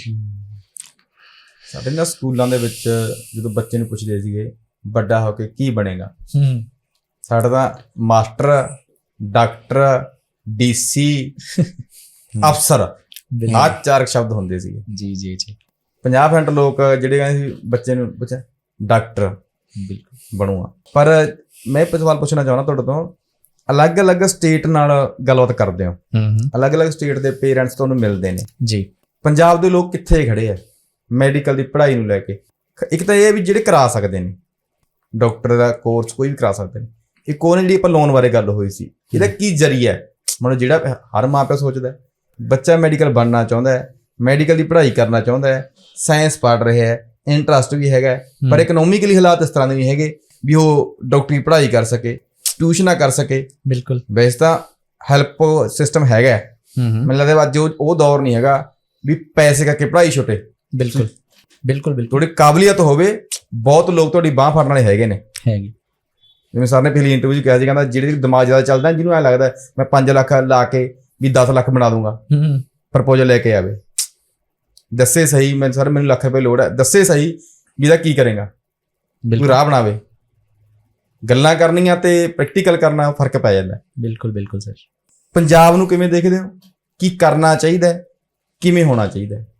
सर देखो, पंजाब में ना पहले अगर देखा जाए बहुत सारी जनता जो थी वो कनाडा, ऑस्ट्रेलिया, US मतलब मूव करती थी। बोला जाता है ना कि पंजाब सबसे बड़ा वैसा स्टेट है जहाँ पे सबसे ज़्यादा NRIs हैं, करेक्ट? अब क्या हुआ, जैसे जैसे अब पहले भी बाहर जाते थे तो ऐसा तो है नहीं कि बहुत अच्छे प्रोफेशंस में काम कर रहे हैं। ग्राउंड रियलिटी तो यही है ना सर कि बहुत ऊंचे तबकों पे नहीं है, कहीं ना कहीं मतलब जॉब तो कर रहे हैं, डॉलर में चूंकि कमा रहे हैं और INR में इंडियन रुपीस में कन्वर्ट करें तो ज़्यादा आ रहा है, बट काम तो वही कारपेंटर या फिर रेस्टोरेंट में या फिर मतलब कहीं असिस्टेंट ऐसे ही काम कर रहे हैं मैक्सिमम लोग। बट धीरे धीरे जो अवेयरनेस है वो क्या है कि पढ़ाई के लिए बढ़ रही है। अब एज अ डेंटिस्ट अगर आप कनाडा जाते हो तो बहुत डिफरेंट सिनेरियो है, आप समझ रहे हो, एज इन कि यहाँ पे बेसिक ऐसा नहीं है सर कि पैसा सिर्फ पैसा या नॉलेज की बात है। बात ये है कि आज की डेट में सबसे ज़्यादा सेटलमेंट किधर है। बेसिकली ये तो देखता है इंसान कि मैंने ये कोर्स किया, ये करने के 10 साल बाद मैं कहाँ पे होऊंगा, राइट। तो वो कोई और प्रोफेशन हो और डॉक्टरी का प्रोफेशन हो, आप मैच कर लो। और ये मैं बिना उसके बोल रहा हूँ, एज इन सारी एनालिसिस के साथ, कि 10 साल बाद एक इंजीनियर या कोई भी फील्ड का बंदा अगर बहुत एक्स्ट्राऑर्डिनरी निकला तो उसकी इनकम देख लो, उसका मेंटल स्टेट देख लो, या परिवार का इकोनॉमिक वो देख लो, और एक डॉक्टर का देख लो। तो अब क्या धीरे धीरे लोग अवेयर होने लगे हैं। जैसे पंजाब में भी बहुत अच्छा खासा क्राउड है जो मेडिकल स्टडीज के लिए जाना चाहता है, करेक्ट। बट गाइडेंस वाली बात है कि अगर सही तरीके से, क्योंकि सर देखो पैसा और नंबर ये दो चीजें हैं जो पीछे हो गई। आज अगर आपकी प्लानिंग नहीं है अच्छे तरीके से तो आप किसी भी फील्ड में सक्सेसफुल नहीं हो सकते। बोलने को तो यूट्यूब पे रील बना के भी लोग बहुत सारा पैसा बना रहे हैं, शायद वो पढ़े लिखे नहीं है बहुत ज्यादा, बट स्टिल हम आप देखते हैं कितनी सारी रील्स, मतलब। लेकिन प्लानिंग बहुत जरूरी है सर, प्लानिंग। और वो प्लानर, वो इसलिए मैं वर्ड यूज करता हूँ कि करियर प्लानर, करियर काउंसलर बहुत जरूरी है। वो चाहिए आप कोई सा भी कोर्स कर रहे हो, अब उसको पता है। तो अगर पंजाब को देखो मैं, तो पंजाब में बहुत पोटेंशियल बहुत है। पंजाब की स्टेट, अपने स्टेट गवर्नमेंट मतलब अपने बच्चों के लिए कितना सारा कुछ दे रखा है। पंजाब में कोई बाहर का बच्चा आके प्राइवेट कॉलेज में एडमिशन नहीं ले सकता, ये रूल है। पंजाब क्लोज स्टेट है, सिर्फ पंजाब का बच्चा ही पंजाब में पढ़ेगा, और इवन बाहर भी जा सकता है पंजाब का बच्चा, लेकिन पंजाब के प्राइवेट कॉलेज में कोई बाहर का बच्चा नहीं आ सकता। तो सरकार भी बहुत कुछ कर रही है अपनी तरफ से। मोरओवर अनमोल सर इसमें और ज्यादा एडिशन कर पाएंगे क्योंकि पंजाब ज्यादा अच्छे तरीके से वो देख रहे हैं। मेरा तो बाकी स्टेट्स के साथ बहुत कैसा है इंटरेक्शन है, दिल्ली में बैठ के, MP है, महाराष्ट्र है, हर तरफ से। बट पंजाब का थॉट प्रोसेस शायद अनमोल सर और अच्छे से एक्सप्लेन कर पाए। जी, जो क्लोज स्टेट सर ने बोला ना, जो पंजाब क्लोज स्टेट है कि पंजाब वाला बाहर का बच्चा, हरियाणा का बच्चा, इवन कि चंडीगढ़ हरियाणा का बच्चा पंजाब में एडमिशन नहीं ले सकता प्राइवेट कॉलेज में। सिर्फ 15% सीटें हैं ऑल इंडिया के थ्रू जो गवर्नमेंट कॉलेज में है। जैसे DMC है फॉर एग्जांपल, ज्ञान सागर है, आदेश बठिंडा है, कोई गुरु रामदास कॉलेज अमृतसर है, किसी भी कॉलेज में एक भी सीट नहीं है अदर स्टेट के बच्चों की। 100% क्लोज स्टेट है। हम हरियाणा में जा सकते हैं, हरियाणा वाला पंजाब में नहीं आ सकता। ऐसी और बहुत स्टेट हैं। कौन कौन सी हैं? जिमें कि पंजाब तो तुसीं दस्से ही है मैं तुहानूं, MP ठीक है जी, गुजरात, उड़ीसा, ये सारे क्लोज स्टेट्स ने, महाराष्ट्र, इन्हां स्टेटां दे ਉਹ ਆਪਣੇ ਬੱਚਿਆਂ ਨੂੰ ਹੀ ਲੈਂਦੇ ਨੇ। ਇਹ ਬਹੁਤ ਵੱਡੀ ਗੱਲ ਹੈ। ਆਪਣੇ ਚੰਡੀਗੜ੍ਹ ਦੇ ਵਿੱਚ ਸਿਰਫ ਇੱਕੋ ਹੀ ਕਾਲਜ ਹੈ, ਗਵਰਨਮੈਂਟ ਮੈਡੀਕਲ ਕਾਲਜ 32 ਜਿਹਨੂੰ ਆਪਾਂ ਕਹਿੰਦੇ 32 ਸੈਕਟਰ ਚੰਡੀਗੜ੍ਹ, ਉਸ ਇੱਕੋ ਹੀ ਕਾਲਜ ਹੈ ਚੰਡੀਗੜ੍ਹ ਆਉਣ ਲਈ। ਅਗਰ ਉਸ ਬੱਚੇ ਦੇ ਮਾਰਕਸ, ਮੈਂ ਲਾਸਟ ਈਅਰ ਦੀ ਗੱਲ ਕਰਾਂ ਤਾਂ 650 ਮਿਨੀਮਮ 650 ਤੋਂ ਨੀਚੇ ਕਿਸੇ ਦਾ ਐਡਮਿਸ਼ਨ ਨਹੀਂ ਹੋਇਆ। ਹੁਣ ਉਹ ਬੱਚਾ ਨਾ ਤਾਂ ਪੰਜਾਬ 'ਚ ਐਂਟਰ ਕਰ ਸਕੀ ਕਿਉਂਕਿ ਪੰਜਾਬ ਕਲੋਜ਼ ਸਟੇਟ ਹੈ, ਤਾਂ 650 ਨੰਬਰ 720 ਨੰਬਰ ਦੇ ਵਿੱਚੋਂ ਲੈਣ ਵਾਲਾ ਬੱਚਾ ਕਿੱਥੇ ਫਾਲ ਕਰੇ, ਕਿੱਥੇ ਜਾਵੇ। ਹਾਂ, ਉਹ ਫਿਰ ਅਸੀਂ ਦੱਸਦੇ ਹਾਂ ਕਿ ਇਹ ਕਿਸ ਤਰ੍ਹਾਂ ਹੈਗਾ, ਕਿ ਪਹਿਲਾਂ ਕੀ ਕਰਨਾ ਚਾਹੀਦਾ। ਬੱਚੇ ਨੂੰ ਕੋਸ਼ਿਸ਼ ਕਰੋ ਕਿ ਬੱਚੇ ਨੂੰ ਪਹਿਲਾਂ ਮਿਲਣਾ ਚਾਹੀਦਾ ਸਾਨੂੰ, ਕਿ ਅਸੀਂ ਦੇਖਾਂਗੇ ਕਿਹੜੀ ਸਟੇਟ ਦਾ ਜ਼ਿਆਦਾ ਬੈਨੀਫਿਟ ਹੈ। ਟੋਪਰਸ ਲਈ ਤਾਂ ਠੀਕ ਹੈ, ਜਿਵੇਂ ਦਿੱਲੀ ਹੈ, ਦਿੱਲੀ ਦੇ ਵਿੱਚ ਕੀ ਹੈ ਕਿ ਟੋਪਰਸ ਲਈ ਤਾਂ ਅੱਛਾ ਹੈ ਕਿਉਂਕਿ ਜਿੱਥੇ ਕਾਲਜ A ਕਲਾਸ ਨੇ, ਉਹ ਤੋਂ ਵਧੀਆ ਕਾਲਜ ਕਿਤੇ ਵੀ ਨਹੀਂ ਹੈਗੀ। ਦਿੱਲੀ ਸਟੇਟ ਦੇ ਵਿੱਚ ਸਭ ਤੋਂ ਵਧੀਆ medical college due to high patient flow, ਪਰ ਉੱਥੇ ਬੱਚਾ ਸੁਪਰ ਇੰਟੈਲੀਜੈਂਟ ਬੱਚਾ ਕਾਮਯਾਬ ਹੈ। ਉਹ ਤੋਂ ਬਾਅਦ ਜਿਹੜੇ ਬੱਚੇ ਕਾਮਨ ਨੇ ਉਹਨਾਂ ਨੂੰ ਕਿਸੇ ਦੂਜੀ ਸਟੇਟਾਂ 'ਚ ਜਾਣਾ ਪਊਗਾ। ਜਿਹੜਾ ਐਵਰੇਜ ਬੱਚੇ ਸੁਪਰ, ਮਤਲਬ ਇਹ ਤੁਸੀਂ ਇਹ ਲਗਾ ਕੇ ਚੱਲੋ। ਇਸ ਕਰਕੇ ਪੰਜਾਬ ਦੇ ਵਿੱਚ ਤਾਂ ਤੁਸੀਂ ਇਹ ਲਗਾ ਕੇ ਚੱਲੋ ਮੈਕਸਿਮਮ ਵਰਗ ਜਿਹੜਾ ਹੁਣ ਅਸੀਂ ਐਡਮਿਸ਼ਨਸ ਕਰ ਰਹੇ ਹਾਂ ਉਹ NRI ਵਰਗ ਦੀ ਕਰ ਰਹੇ ਹਾਂ, ਦੂਸਰੇ ਨਾਰਮਲ ਤਾਂ ਕਰ ਨਹੀਂ। NRI ਕੋਟਾ ਨੂੰ ਅਸੀਂ ਸਭ ਤੋਂ ਵੱਧ ਪ੍ਰਾਇੋਰਟੀ ਦੇ ਰਹੇ ਹਾਂ। ਹੁਣ ਤੁਸੀਂ ਇਹ ਦੇਖੋ ਜਿਹੜੇ ਡਾਕੂਮੈਂਟਸ ਨੇ ਕਿਤੇ ਵੀ ਪੂਰੇ ਇੰਡੀਆ ਦੇ ਵਿੱਚ 80% ਕਾਲਜਾਂ ਦੇ ਵਿੱਚ ਜਿਹੜੇ NRI ਡਾਕੂਮੈਂਟਸ ਨੇ ਉਹ ਫੇਕ ਹੁੰਦੇ ਨੇ। ਫੇਕ ਇਨ ਦੀ ਸੈਂਸ ਕਿ ਸੁਖਵਿੰਦਰ ਸਿੰਘ ਜੀ ਤੁਹਾਡਾ ਸਰਨੇਮ ਕੀ ਹੈ, ਉਹਦੇ ਨਾਲ ਦਾ ਸਿੰਘ ਹੋਰ ਕਰਕੇ ਸਪਾਂਸਰ ਕਰਾਤਾ। ਅਸੀਂ ਸਰ ਕੋਈ ਵੀ ਡਾਕੂਮੈਂਟਸ ਹੈ NRI ਦਾ, ਉਹ ਅਸੀਂ ਨਹੀਂ ਕੋਈ ਉਹਦੇ ਵਿੱਚੋਂ ਕਰਦੇ ਕਿ ਅਸੀਂ ਤੁਹਾਡਾ ਡਾਕੂਮੈਂਟ ਬਣਾ ਦਾਂਗੇ। ਮੈਕਸਿਮਮ ਕਾਉਂਸਲਰ ਕੀ ਕਰਦੇ ਨੇ, ਤੁਹਾਨੂੰ NRI ਕੋਟਾ ਸੀਟ ਦਵਾ ਦੇਣੇ ਜੀ, ਤੁਹਾਨੂੰ ਕੁਝ ਨਹੀਂ ਕਰਨਾ ਹੈਗਾ ਜੀ, ਤੁਸੀਂ ਸਿਰਫ NRI ਡਾਕੂਮੈਂਟ ਦੇ ਪੈਸੇ ਦੇਣੇ ਨੇ ਜੀ, ਤੁਸੀਂ ਇਹ ਲਾ ਕੇ ਚੱਲੋ। ਪਰ ਸਾਡੇ ਕੋਲ ਆਪਣੀ ਕੀ ਉਹ ਹੈ ਕਿ ਆਪਣੇ ਕੋਲ ਤਾਂ ਪੰਜਾਬ ਦਾ ਬੱਚਾ ਐਕਚੁਅਲ NRI ਹੈ, ਜੇ ਕੋਈ ਦੂਸਰਾ ਨਹੀਂ ਵੀ NRI ਹੈਗਾ ਤਾਂ ਅਸੀਂ ਕਹਿੰਦੇ ਹਾਂ ਕਿ ਭਾਈ ਇਹ ਤੈਨੇ ਦੇਖਣਾ ਹੈ, ਸਾਡਾ ਕੋਈ ਮਤਲਬ ਨਹੀਂ ਹੈਗਾ NRI ਡਾਕੂਮੈਂਟ ਦਾ। ਹੋਰ ਸਾਡਾ ਕੰਮ ਹੈ ਘੱਟ ਫੀਸ 'ਚ NRI ਫੀਸ ਜਿਹੜੀ ਐਕਚੁਅਲ ਫੀਸ ਹੈ ਉਹ ਤੋਂ ਤੈਨੂੰ ਅਸੀਂ ਡਿਸਕਾਊਂਟ ਦਿਲਾ ਸਕਦੇ ਹਾਂ। ਮਤਲਬ ਸਕਾਲਰਸ਼ਿਪ, ਜਿਹਨੂੰ ਸਕਾਲਰਸ਼ਿਪ ਕਹਿ ਲਓ, ਡਿਸਕਾਊਂਟ ਕਹਿ ਲਓ, ਤੁਸੀਂ ਲਾ ਲਓ। ਪੰਜਾਬ ਦੇ ਵਿੱਚ ਮੈਨੂੰ ਇਹ ਲੱਗਦਾ ਕਿ ਅਸੀਂ ਲਾਸਟ ਈਅਰ ਦੀ ਗੱਲ ਕਰੀਏ 24 ਦੇ ਵਿੱਚ ਅਸੀਂ 50 ਮੈਡੀਕਲ ਕਾਲਜਾਂ ਦੇ ਵਿੱਚ NRI ਬੱਚਿਆਂ ਨੂੰ ਸਕਾਲਰਸ਼ਿਪ ਦਵਾਈ ਹੈ ਫੀਸ ਤੋਂ ਘੱਟ। ਅਗਰ ਉਹ ਬਿਨਾਂ ਡਾਇਰੈਕਟ ਜਾਣਗੇ ਤਾਂ ਫੁੱਲ ਫੀਸ ਪੇ ਕਰਨਗੇ। ਅਸੀਂ ਉਹਨਾਂ ਨੂੰ ਬਿਹਾਰ ਦੇ ਵਿੱਚ, ਪੰਜਾਬ ਦੇ ਵਿੱਚ, ਹਰਿਆਣਾ ਦੇ ਵਿੱਚ, MP ਦੇ ਵਿੱਚ, ਠੀਕ ਹੈ ਜੀ, ਬੈਂਗਲੌਰ ਦੇ ਵਿੱਚ, ਮਤਲਬ ਕਿ ਤੁਸੀਂ ਇਹ ਲਗਾ ਕੇ ਚੱਲੋ, ਮੈਨੂੰ ਨਹੀਂ ਲੱਗਦਾ ਕਿ ਕੋਈ ਸਟੇਟ, ਘੱਟੋ ਘੱਟ 10+ ਸਟੇਟਾਂ ਦੇ ਵਿੱਚ ਤਾਂ ਅਸੀਂ ਮਤਲਬ ਉੱਥੇ NRI ਬੱਚੇ ਪਾਏ ਨੇ 10। ਹਾਂ, ਤੁਸੀਂ ਇਹ ਦੇਖੋ ਕਿ ਮਤਲਬ ਕਿ NRI ਤਾਂ ਮਤਲਬ ਇੱਕ ਬਹੁਤ ਵਧੀਆ ਮਤਲਬ ਉਹ ਹੈਗਾ, ਪਰ ਬਹੁਤ ਉਹਦਾ ਬੈਨੀਫਿਟ ਹੋਏ, ਪਰ ਡਿਊ ਟੂ ਫੇਕ ਡਾਕੂਮੈਂਟਸ ਮਤਲਬ ਕਈ ਵਾਰ ਮੈਰਿਟ ਅਪ ਚਲੀ ਜਾਂਦੀ ਹੈ। ਮਤਲਬ ਹਾਂ, ਪਰ ਇਹ ਆਪਣੀ ਜਿਹੜੀ NMC ਹੈ ਜਾਂ ਕੋਈ ਵੀ ਗਵਰਨਮੈਂਟ ਬੋਡੀ ਹੈ, ਇਹ ਅਜੇ ਤੱਕ ਇੰਨਾ ਪੈਰਾਮੀਟਰ ਬਣਿਆ ਨਹੀਂ ਕਿ ਐਕਚੁਅਲ NRI ਲੈਣ। ਸਾਡੀ ਮਤਲਬ ਇਹੀ ਕੋਸ਼ਿਸ਼ ਹੈ ਕਿ ਆਉਣ ਵਾਲੇ ਟਾਈਮ ਵਿੱਚ ਇਹੀ ਪ੍ਰਮਾਤਮਾ ਅੱਗੇ ਦੁਆ ਹੈ ਕਿ ਸਹੀ NRI ਵਾਲੇ ਬੱਚੇ ਬੈਨੀਫਿਟ ਲੈਣ, ਫੇਕ NRI ਨਾ ਲੈਣ। ਇਕੱਲੇ ਪੰਜਾਬ ਦੀ ਨਾ ਗੱਲ ਕਰੀਏ, NRI ਦੀ ਗੱਲ ਚੱਲੀ ਹੈ ਮੀਡੀਆ ਦੇ ਵਿੱਚ, ਸਾਡੇ ਪੰਜਾਬ ਦੇ ਵਿੱਚ ਤਾਂ ਤੁਹਾਨੂੰ ਦੱਸਦੇ ਨੇ ਸਰਕਾਰ ਨੇ ਕੀ ਕੀਤਾ ਹੋਇਆ ਹੈ, ਆਪਦੀ ਟੀਮ ਗਠਨ ਕੀਤੀ ਹੈ। ਪਤਾ ਕਾਹਦੇ ਬਾਰੇ? ਜਿਹੜੇ NRI ਦੀ ਪ੍ਰੋਬਲਮ ਨੇ ਉਹ ਇੰਨੀਆਂ ਕੁ ਵੱਧ ਗਈਆਂ, ਪ੍ਰੋਪਰਟੀ ਨੂੰ ਲੈ ਕੇ, ਜ਼ਮੀਨਾਂ ਨੂੰ ਲੈ ਕੇ, ਉਹਨਾਂ ਨਾਲ ਹੁੰਦੇ ਫਰਾਡ ਨੂੰ ਲੈ ਕੇ। ਫਰਾਡ ਕਿਵੇਂ ਹੁੰਦੇ ਆ? ਤੁਸੀਂ NRI ਦੀ ਗੱਲ ਕੀਤੀ, ਹੁਣ ਉੱਥੇ ਬੈਠੇ ਲੋਕ ਨੇ ਆਹ ਪੋਡਕਾਸਟ ਸੁਣ ਰਹੇ ਨੇ, 500-700 ਬੰਦਾ ਤਾਂ ਮੰਨ ਲਓ ਪੋਡਕਾਸਟ ਮੈਨੂੰ ਫੋਲੋ ਕਰਦਾ, ਲੋਕ ਜਿਹੜੇ ਮੈਂ ਭੇਜ ਵੀ ਦਿੰਦਾ ਪਰਸਨਲੀ ਤੌਰ ਤੇ ਜੀ, ਉਹ ਸੁਣਦੇ ਆ, ਉਹ ਪਹਿਲਾਂ ਮੈਨੂੰ ਕਾਲ ਕਰਦੇ ਆ ਵੀ ਤੁਸੀਂ ਫਲਾਣੇ ਬੰਦੇ ਪੋਡਕਾਸਟ ਕੀਤਾ, ਕਿਵੇਂ ਹੈ? ਤੁਸੀਂ ਦੇਖੋ NRI ਲੋਕ ਮੈਡੀਪੀਡੀਆ ਤੇ ਕਿਉਂ ਭਰੋਸਾ ਕਰਨ, ਪਹਿਲਾ ਵੱਡਾ ਸਵਾਲ ਜੀ। ਫਿਰ ਇਕੱਲੇ ਪੰਜਾਬ ਦੀ ਨੇ, ਅਦਰ ਸਟੇਟ ਵੀ ਲੋਕ ਰਹਿੰਦੇ ਨੇ, ਉਹਨਾਂ ਲਈ ਕੀ ਫੈਸਿਲਿਟੀ? ਹੁਣ ਉੱਥੇ ਬੈਠੇ ਨੇ ਤਾਂ ਜੇ ਬੱਚਾ ਇੱਧਰ ਬੈਠਾ, ਕਈ ਵਾਰੀ ਪੇਰੈਂਟਸ ਉੱਧਰ ਬੈਠੇ ਨੇ, ਜਾਂ ਪੇਰੈਂट्स ਇੱਧਰ बैठे ने, बच्चा उधर बैठा है, उन्होंने की सुविधावां ने। अब बेसिकली कैसा है, मेडिपीडिया का जो NRI कोटे की एडमिशन है, अब कैसा है कि हर काउंसलर नहीं हैंडल करता, हमने एक अलग डिपार्टमेंट ही बना दिया NRI के लिए, ताकि क्योंकि उसका डॉक्यूमेंटेशन ही बिल्कुल अलग है। नॉर्मल काउंसलिंग का जो डॉक्यूमेंटेशन है और NRI का जो डॉक्यूमेंटेशन है वो बहुत अलग है। सबसे पहले तो फॉर्म भरने में, नीट का फॉर्म भरने के टाइम पे ही NRI को ये देखना पड़ता है कि नॉर्मल में फॉर्म भरूं, NRI में फॉर्म भरूं, फॉरेन कोटा में भरूं। उसके बाद फॉर्म भरने के बाद से जैसे एग्जाम आता है, एग्जाम के बाद काउंसलिंग होती है, काउंसलिंग से पहले नोटिस आएगा MCC का कि जी जो NRI में भर नहीं पाए थे वो कन्वर्ट कर ले अपना फॉर्म।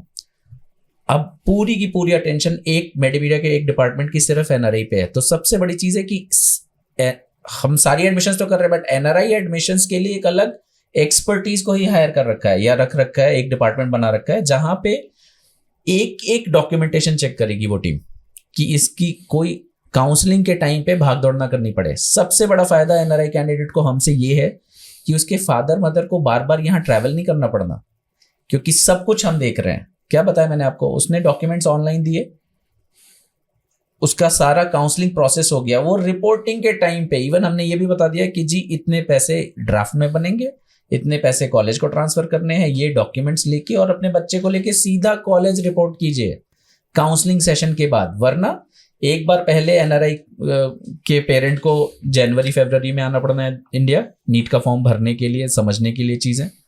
दूसरा स्टेप है कि जी एग्जाम हो गया, अब कन्वर्जन है, उसके लिए क्या करें, मेल करनी है, क्या करना है। तो NRI कैंडिडेट को तो छोटी छोटी चीजें पता है जो NTA के ब्रोशर में है या गूगल यूट्यूब पे। और गूगल एक ऐसा प्लेटफॉर्म है सर जहां पे कोई भी कुछ भी लिख सकता है ना, ओपन प्लेटफॉर्म है, तो इन्फॉर्मेशन की आज कमी नहीं है, लेकिन मिस इन्फॉर्मेशन इतनी ज्यादा है कि हर बच्चा कंफ्यूज्ड है। हमने इसके लिए बिल्कुल सोल्यूशन ये किया कि NRI कैंडिडेट्स के लिए यार सबसे अच्छी चीज है कि कम स्कोर पे भी गवर्नमेंट कॉलेज अगर मिल सकता है बच्चे को और पैसा अफोर्ड कर सकता है तो क्यों ना मिले। बहुत सारा बच्चा है, अब जैसे GMCH की बात कर रहे थे सर, चंडीगढ़ की, उस कॉलेज में NRI को अगर एडमिशन लेना है तो बहुत फॉर्म ही NRI में भरा होना चाहिए। अब ये 90% NRIs को नहीं पता है, ये बहुत छोटी सी चीज है, लेकिन मेडिपीडिया का जो एक्सपर्टीज है वो यही है सर कि हर एक स्टेप पे डॉक्यूमेंटेशन मेरी टीम चेक करेगी, फॉर्म भी हम भरेंगे, कॉलेज सिलेक्शन भी हम करेंगे, क्योंकि आपको नहीं पता वहां बैठ के कि कौन सा कॉलेज अच्छा है।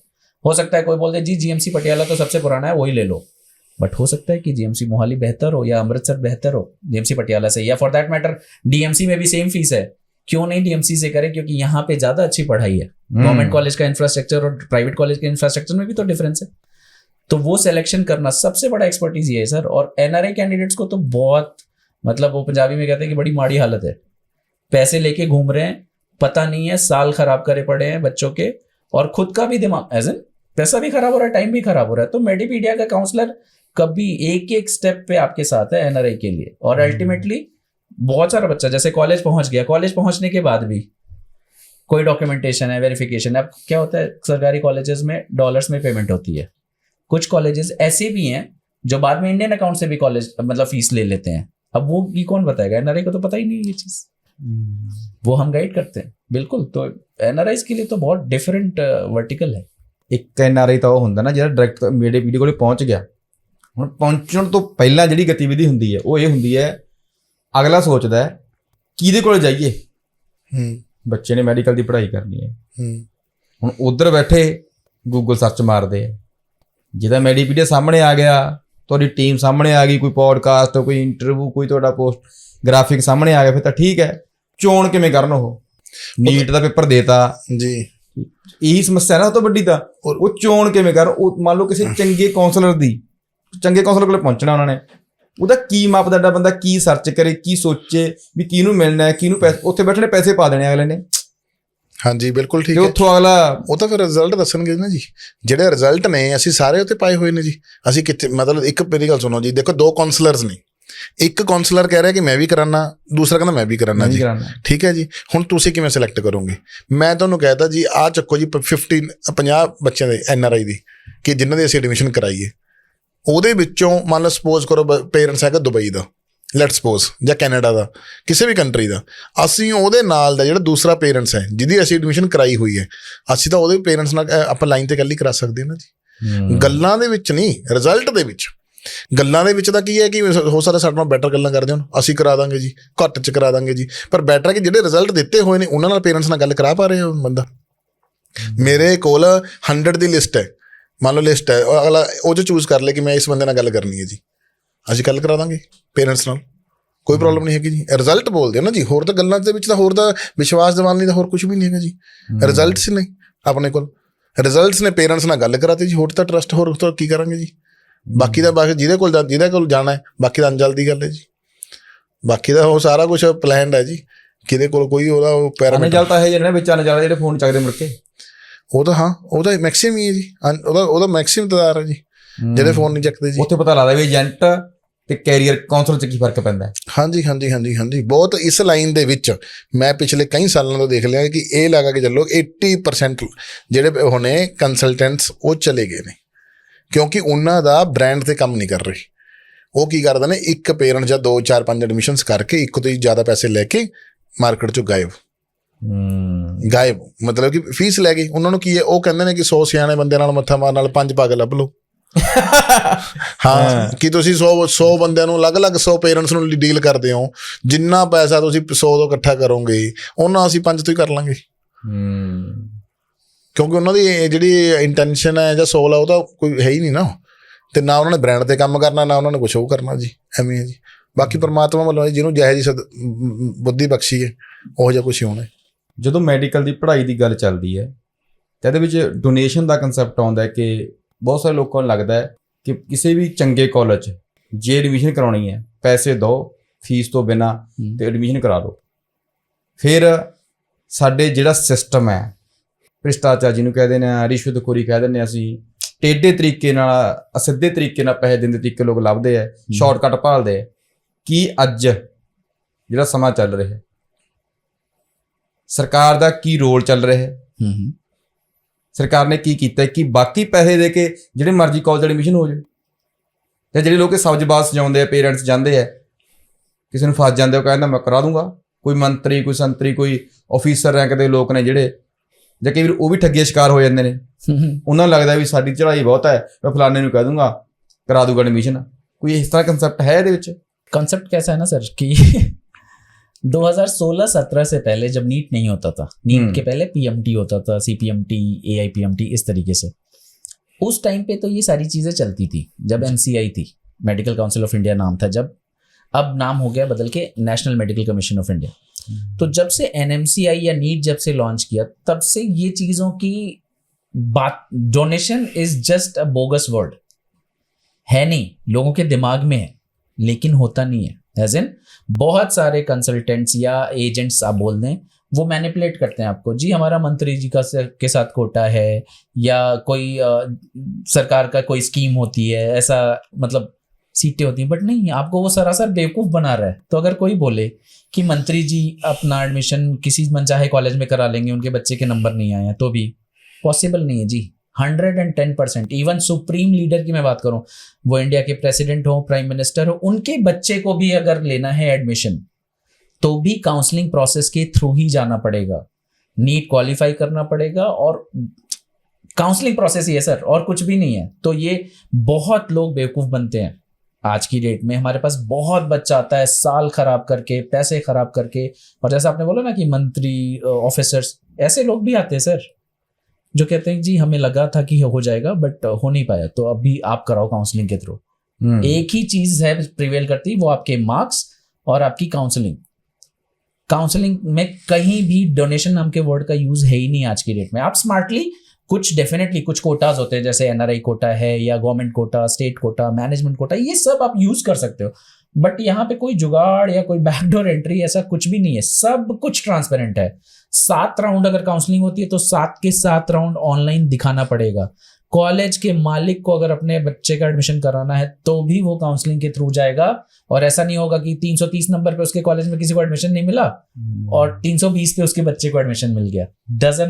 डजन काउंट, मतलब ये है ही नहीं। बहुत खोलने की जरूरत है दिमाग इस टॉपिक पे, ये बहुत बड़ा मुद्दा है सर। बच्चे करियर छोड़ देते हैं क्योंकि एक आम आदमी अगर 30-40 लाख रुपए की ठगी उससे हो जाए तो वो उसका भरोसा उड़ जाता है सर सिस्टम से। क्यों करेगा डॉक्टरी, पागल है क्या, कुछ और कर ले। आप समझ रहे हो, ऐसे ऐसे बहुत अच्छे डॉक्टर भी हमने शायद लूज किए होंगे पिछले इतने सालों में। इवन डॉक्टर साहब, मैंने बताया ना कि एक डॉक्टर के प्रोफेशन में है बंदा, कम से कम 10 साल पहले करी होगी उसने एमबीबीएस, उसके दिमाग में है कि मेरे बच्चे को एडमिशन कराना है, शायद 10 लाख रुपए देके हो जाएगा। नहीं है, सब कुछ काउंसलिंग है sir. Every day we meet so many parents, कम से कम सर साल में 100 पेरेंट ऐसे होते होंगे जो स्कैम्ड हैं, आते हैं, और शायद बहुत से लोग तो आवाज भी नहीं उठाते ना सर। 90% लोग तो आवाज ही नहीं उठाते। और पैसे कितों देने कैश? हाँ जी बिल्कुल, 100%। ਬਿਲਕੁਲ ਉਹ ਡੋਨੇਸ਼ਨ ਨਹੀਂ ਹੈਗੀ ਐਕਚੁਅਲੀ। ਕੀ ਹੈ ਨਾ ਜੀ, ਦੇਖੋ ਹੁਣ ਸਪੋਜ਼ ਕਰੋ ਐਗਜ਼ਾਮਪਲ ਦਿੰਦੇ ਕਿ ਜਿਵੇਂ ਰਾਜਸਥਾਨ ਦੀ, ਆਪਾਂ ਰਾਜਸਥਾਨ ਦੀ ਗੱਲ ਕਰੀਏ, ਉੱਥੇ ਕੀ ਹੈ ਕਿ ਸਟੇਟ ਕੋਟਾ ਤੇ ਮੈਨੇਜਮੈਂਟ ਕੋਟਾ, 2 ਤਰ੍ਹਾਂ ਦੇ ਕੋਟਾ ਨੇ। ਉਹਨਾਂ ਦੀ ਫੀਸ ਹੈ ਸਟੇਟ ਕੋਟਾ ਦੀ 20 ਲੱਖ, ਰਾਜਸਥਾਨ ਜਿਹੜੀ ਮੈਨੇਜਮੈਂਟ ਕੋਟਾ ਦੀ 25 ਲੱਖ। ਕਈ ਵਾਰ ਕੀ ਹੁੰਦਾ ਕਿ ਕਾਲਜ ਇਹ ਗੱਲ ਕਹਿ ਦਿੰਦਾ ਹੈ ਕਿ ਤੁਸੀਂ ਸਾਨੂੰ ਫੀਸ ਚਾਹੇ ਸਟੇਟ ਕੋਟਾ ਆਵੇ ਚਾਹੇ ਤੁਹਾਨੂੰ ਮੈਨੇਜਮੈਂਟ ਕੋਟਾ ਮਿਲੇ, ਤੁਹਾਡੇ ਨਾਲ ਇਹ ਪੈਕੇਜ ਫਾਈਨਲ ਹੋ ਗਿਆ। ਪੈਕੇਜ ਫਾਈਨਲ ਕਰ ਲਿਆ ਬੰਦਾ ਵਿੱਚ ਦਾ, ਨਾ 20 ਨਾ 25, 22 ਲੱਖ। ਜੇ 20 ਵਾਲੀ ਸੀਟ ਅਲੋਟ ਹੋ ਗਈ ਤਾਂ ਵੀ ਤੁਹਾਨੂੰ 22 ਦੇਣਾ, 22 ਦੇਣਾ। ਜੇ 25 ਵਾਲੀ ਹੋ ਗਈ ਤਾਂ ਵੀ 22 ਦੇਣਾ। ਹੁਣ ਗੱਲ ਕੀ ਹੋਈ, ਅਗਰ ਜਿਸ ਬੱਚੇ ਨੂੰ 20 ਵਾਲਾ ਕਾਲਜ 20 ਵਾਲੀ ਸੀਟ ਅਲੋਟ ਹੋ ਗਈ, ਉਹਨੂੰ ਤਾਂ ਇਹ ਲੱਗੂਗਾ ਯਾਰ ਮੈਨੂੰ 2 ਲੱਖ ਰੁਪਏ ਸਾਲ ਦਾ ਫਾਲਤੂ ਲੱਗ ਗਿਆ। ਪਰ ਕਮਿਟਮੈਂਟ ਦੀ ਗੱਲ ਹੈ, ਗੱਲ ਵਰਡਸ ਦੀ ਗੱਲ ਹੈ। ਹੁਣ ਜੇ ਉਹਨੂੰ 25 ਵਾਲਾ ਅਲੋਟ ਹੋ ਜਾਂਦਾ, ਫਿਰ ਉਹ 3 ਲੱਖ ਰੁਪਏ ਐਕਸਟਰਾ ਦੇਣਾ ਪੈਣਾ ਸੀ। ਹੁਣ ਡੋਨੇਸ਼ਨ ਨਹੀਂ ਹੈਗੀ, ਉਹਨੂੰ ਕਿਵੇਂ ਮਰਜ਼ੀ ਕਹਿ ਲਓ, ਵਰਡਸ ਦੀ ਗੱਲ ਹੈ। ਕਾਲਜ ਕਹਿੰਦਾ ਕਿ ਜੇ ਮੈਂ ਰਿਸਕ ਲੈ ਰਿਹਾ, ਮੈਂ ਤੁਹਾਨੂੰ ਵਰਡਸ ਦੇਤੇ ਕਿ ਜੇ ਮੈਨੇਜਮੈਂਟ ਕੋਟਾ ਆਇਆ ਤਾਂ 25 × 4.5 ਹੋਊਗਾ। ਉਹਨੇ ਕਹਿੰਦਾ ਤੁਸੀਂ 22 ਦੇ ਦਿਓ। ਮਤਲਬ ਕਾਲਜ ਦੇ ਹੱਥ ਦੇ ਵਿੱਚ ਮਤਲਬ ਉਹ ਚੀਜ਼ਾਂ ਹੈਗੀਆਂ ਨੇ, ਅਲੋਟਮੈਂਟ ਨਹੀਂ ਹੈਗੀ ਕਾਲਜ ਦੇ ਹੱਥ ਦੇ ਵਿੱਚ, ਪਰ ਜਿਹੜੇ ਪੈਸਾ ਦੀ ਉਹ ਹੈ ਘੱਟ ਵੱਧ ਲੈਣਾ ਜਾਂ ਕਮਿਟਮੈਂਟਸ ਵਰਡਸ, ਉਹ ਤਾਂ ਹੈਗੀ ਨਾ, ਉਹ ਤਾਂ ਕਰ ਹੀ ਸਕਦਾ। ਪੰਜਾਬ ਦੇ ਐਂਗਲ ਤੋਂ ਕੀ ਕਮੀਆਂ ਲੱਗ ਰਹੀਆਂ ਨੇ ਮੈਡੀਕਲ ਦੀ ਪੜ੍ਹਾਈ ਦੇ ਵਿੱਚ ਵੀ? ਪੇਰੈਂਟਸ ਨੂੰ, ਸਕੂਲਿੰਗ ਨੂੰ, ਜਿਵੇਂ ਤੁਸੀਂ ਕਹਿ ਰਹੇ ਸੀ ਵੀ ਬੱਚੇ ਘੱਟ ਨੇ, ਗਿਣਤੀ ਤਾਂ ਬਹੁਤ ਜ਼ਿਆਦਾ ਹੈ। ਹਾਂਜੀ, ਡਾਕਟਰ ਬਣਨ ਵਾਲੀ ਗਿਣਤੀ ਵੀ ਜ਼ਿਆਦਾ ਹੈਗੀ ਹੈ। ਹੁਣ ਸਾਡੇ ਵਾਲੇ ਇਹ ਵੀ ਗਿਲਾ ਵੀ ਕਰਦੇ ਹੁੰਦੇ ਨੇ ਵੀ ਫਲਾਣੇ ਹਸਪਤਾਲ ਜਦੋਂ ਜਾਂਦੇ ਆ, ਪੰਜਾਬ ਦਾ ਡਾਕਟਰ ਨਹੀਂ ਹੈਗਾ ਜੀ, ਬਾਹਰੋਂ ਡਾਕਟਰ ਆਏ ਹੋਏ ਨੇ ਜੀ, ਹਿੰਦੀ ਬੋਲਦੇ ਆ ਜੀ, ਇੰਗਲਿਸ਼ ਬੋਲਦੇ ਆ ਜੀ। ਹਾਂਜੀ, ਲੈਂਗੁਏਜ ਲੈ ਕੇ ਸਾਡੇ ਚੱਲਦੇ ਆ ਨਾ ਸਿਸਟਮ। ਹਾਂਜੀ, ਉਹ ਹੈਗਾ ਤਾਂ ਪੋਲੀਟੀਕਲ ਫੰਡੇ ਨੇਗੇ। ਹਾਂ, ਤੇ ਆਮ ਲੋਕਾਂ ਨੂੰ ਸਮਝ ਨਹੀਂ ਲੱਗਦੀ ਹੈਗੀ। ਤੇ ਪੰਜਾਬ ਦੇ ਐਂਗਲ ਤੋਂ ਕਿਵੇਂ ਦੇਖਦੇ ਹੋ ਮੈਡੀਕਲ ਦਾ ਜਿਹੜਾ ਫਿਊਚਰ ਹੈ, ਜਾਂ ਪੇਰੈਂਟਸ ਨੂੰ ਕੀ ਕਰਨਾ ਚਾਹੀਦਾ ਹੈ ਵੀ ਗਿਣਤੀ ਵੱਧ ਸਕਦੀ ਹੈ ਜਾਂ ਕੀ ਹੈ? ਡਾਕਟਰਾਂ ਦੀ ਗਿਣਤੀ ਜੀ ਕਹਿੰਦੇ ਡਾਕਟਰ ਹਾਂ ਡਾਕਟਰ ਮੈਡੀਕਲ ਦੀ ਪੜ੍ਹਾਈ ਕਰਨ ਵਾਲੇ ਸਟੂਡੈਂਟ। ਹਾਂਜੀ ਹਾਂ, ਦੇਖੋ ਜਿਹੜੀ ਡਾਕਟਰਾਂ ਦੀ ਗਿਣਤੀ ਹੈਗੀ ਹੈ ਉਹ ਤਾਂ ਤੁਸੀਂ ਲਾ ਲਓ ਕਿ ਪੂਰੇ ਇੰਡੀਆ ਦੇ ਵਿੱਚ ਹੀ ਲੈਕ ਆਫ ਮਤਲਬ ਡਾਕਟਰ ਦੀ ਕਮੀ ਤਾਂ ਹੈਗੀ ਹੈ ਜੀ, ਇਕੱਲੇ ਪੰਜਾਬ ਦੀ ਨਹੀਂ ਸਾਰੇ ਇੰਡੀਆ ਦੇ ਵਿੱਚ ਕਮੀ ਹੈ। ਅਗਰ ਆਪਾਂ ਗੱਲ ਕਰੀਏ ਰੇਸ਼ੀਓ ਦੀ ਪੇਸ਼ੈਂਟ ਤੇ ਡਾਕਟਰ ਦੀ ਰੇਸ਼ੀਓ ਦੇ ਵਿੱਚ ਬਹੁਤ ਵੱਡਾ ਫਰਕ ਹੈ, ਜੋ ਉਹ ਇੰਨਾ ਫਰਕ ਨਹੀਂ ਚਾਹੀਦਾ। ਅੱਜ ਦੀ ਡੇਟ ਦੇ ਵਿੱਚ ਇੰਡੀਆ ਦੇ ਵਿੱਚ ਮਤਲਬ ਡਾਕਟਰਸ ਦੀ ਬਹੁਤ ਵੱਡੀ ਕਮੀ ਹੈਗੀ ਹੈ, ਕਿਉਂਕਿ ਜਿਹੜੀ ਆਬਾਦੀ ਹੈ ਪਾਪੂਲੇਸ਼ਨ ਹੈ ਉਹ ਇੰਡੀਆ ਦੀ ਬਹੁਤ ਜ਼ਿਆਦਾ ਹੈਗੀ ਹੈ। ਚਾਈਨਾ ਵੀ ਹੁੰਦਾ, ਚਾਈਨਾ ਵੀ ਕ੍ਰੋਸ ਕਰ ਲਿਆ, ਉਹਦੇ ਅਕੋਰਡਿੰਗ ਡਾਕਟਰ ਉਨੇ ਨਹੀਂ ਹੈਗੇ ਜਿੰਨੀ ਅੱਜ ਲੋੜ ਹੈ। ਜੇ ਡਾਕਟਰ ਹੈਗੇ ਨੇ ਤਾਂ ਜੋ ਜਿਹਦੀ ਗੱਲ ਕਹਿ ਰਹੇ ਹੋ ਕਿ ਡਾਕਟਰ ਮਿਲਦੇ ਨਹੀਂ ਹੈਗੇ, ਉਹ ਕੀ ਹੈ ਕਿ ਜਿਹੜੀ ਸਰਕਾਰਾਂ ਨੇ ਗੌਰਮੈਂਟਸ ਦੇ ਜਿਹੜੀਆਂ ਸਕੀਮਸ ਆਉਂਦੀਆਂ ਜਾਂ ਫੰਡਿੰਗ ਆਉਂਦੀ ਹੈ ਹੌਸਪੀਟਲ ਨੂੰ, ਇੱਕ MBBS ਵਾਲੇ ਇੱਕ ਬੱਚੇ ਨੇ MBBS ਕੀਤੀ, ਉਹਨੇ ਗੌਰਮੈਂਟ ਹੌਸਪੀਟਲ ਜੁਆਇਨ ਕਰ ਲਿਆ, ਤੇ ਉਹ ਗੌਰਮੈਂਟ ਹੌਸਪੀਟਲ ਦੇ ਵਿੱਚ ਕੀ ਹੈ ਕਿ ਜਿਹੜੀ ਏਡ ਹੈ ਇਹ ਨਹੀਂ ਪਤਾ ਹੈਗਾ ਕਿਹੜੇ ਹੌਸਪੀਟਲ ਨੂੰ ਕਿੰਨੀ ਆ ਜੇ, ਕਿਹਨੂੰ ਘੱਟ ਆ ਜੇ। ਉਹਨੂੰ ਇਹ ਫੀਲ ਹੁੰਦਾ ਹੈ ਕਿਤੇ ਨਾ ਕਿਤੇ ਕਿ ਮਤਲਬ ਕਿ ਇੱਥੇ ਇੰਨੇ ਉਹ ਫੈਸਿਲਿਟੀਜ਼ ਨਹੀਂ ਹੈਗੀਆਂ ਕਿ ਜਿਹੜੀਆਂ ਮੈਂ ਦੇ ਸਕਾਂ ਇੱਕ ਪੇਸ਼ੈਂਟ ਨੂੰ, ਕਿ ਮੰਨ ਲਓ CT ਸਕੈਨ ਮਸ਼ੀਨ ਹੈ, MRI ਦੀ ਹੈਗੀ ਹੈ, ਉਹ ਚੀਜ਼ਾਂ ਹੈ ਨਹੀਂ, ਤਾਂ ਉਹਨੂੰ ਇਹ ਲੱਗਦਾ ਕਿ ਕਿਤੇ ਨਾ ਕਿਤੇ ਮੇਰੀ ਜਿਹੜੀ ਨੌਲੇਜ ਹੈ ਕਿਤੇ ਨਾ ਕਿਤੇ ਮੈਂ ਉਹਨੂੰ ਯੂਜ਼ ਨਹੀਂ ਕਰ ਪਾ ਰਿਹਾ। ਤਾਂ ਫਿਰ ਉਹ ਕੀ ਕਰਦਾ ਆਪਣਾ ਕਿਸੇ ਪ੍ਰਾਈਵੇਟ ਹਸਪੀਟਲ 'ਚ ਜਾਂ ਫਿਰ ਆਪਣਾ ਕਲੀਨਿਕ, ਉਹ ਡਿਊ ਟੂ ਉਹ ਜਿਹੜਾ ਆਪਣੀ ਉਹ ਹੈ ਨਾ ਜੀ, ਜਿਹੜਾ ਸਿਸਟਮ ਹੈ ਆਪਣੇ ਜਿਹੜੇ ਹਸਪੀਟਲਸ ਨੇ, ਉਹ ਕੋਈ ਹੋਊਗਾ ਵਿਰਲਾ ਹੀ ਜਿੱਥੇ ਬਿਲਕੁਲ ਸਹੀ ਤਰੀਕੇ ਨਾਲ ਹੋ ਰਿਹਾ, ਅਦਰਵਾਈਜ਼ ਜਿਹੜਾ ਫੰਡ ਹੈ ਨਾ ਉਹਦਾ ਪ੍ਰੋਪਰ ਯੂਜ਼ ਨਹੀਂ ਹੋ ਰਿਹਾ।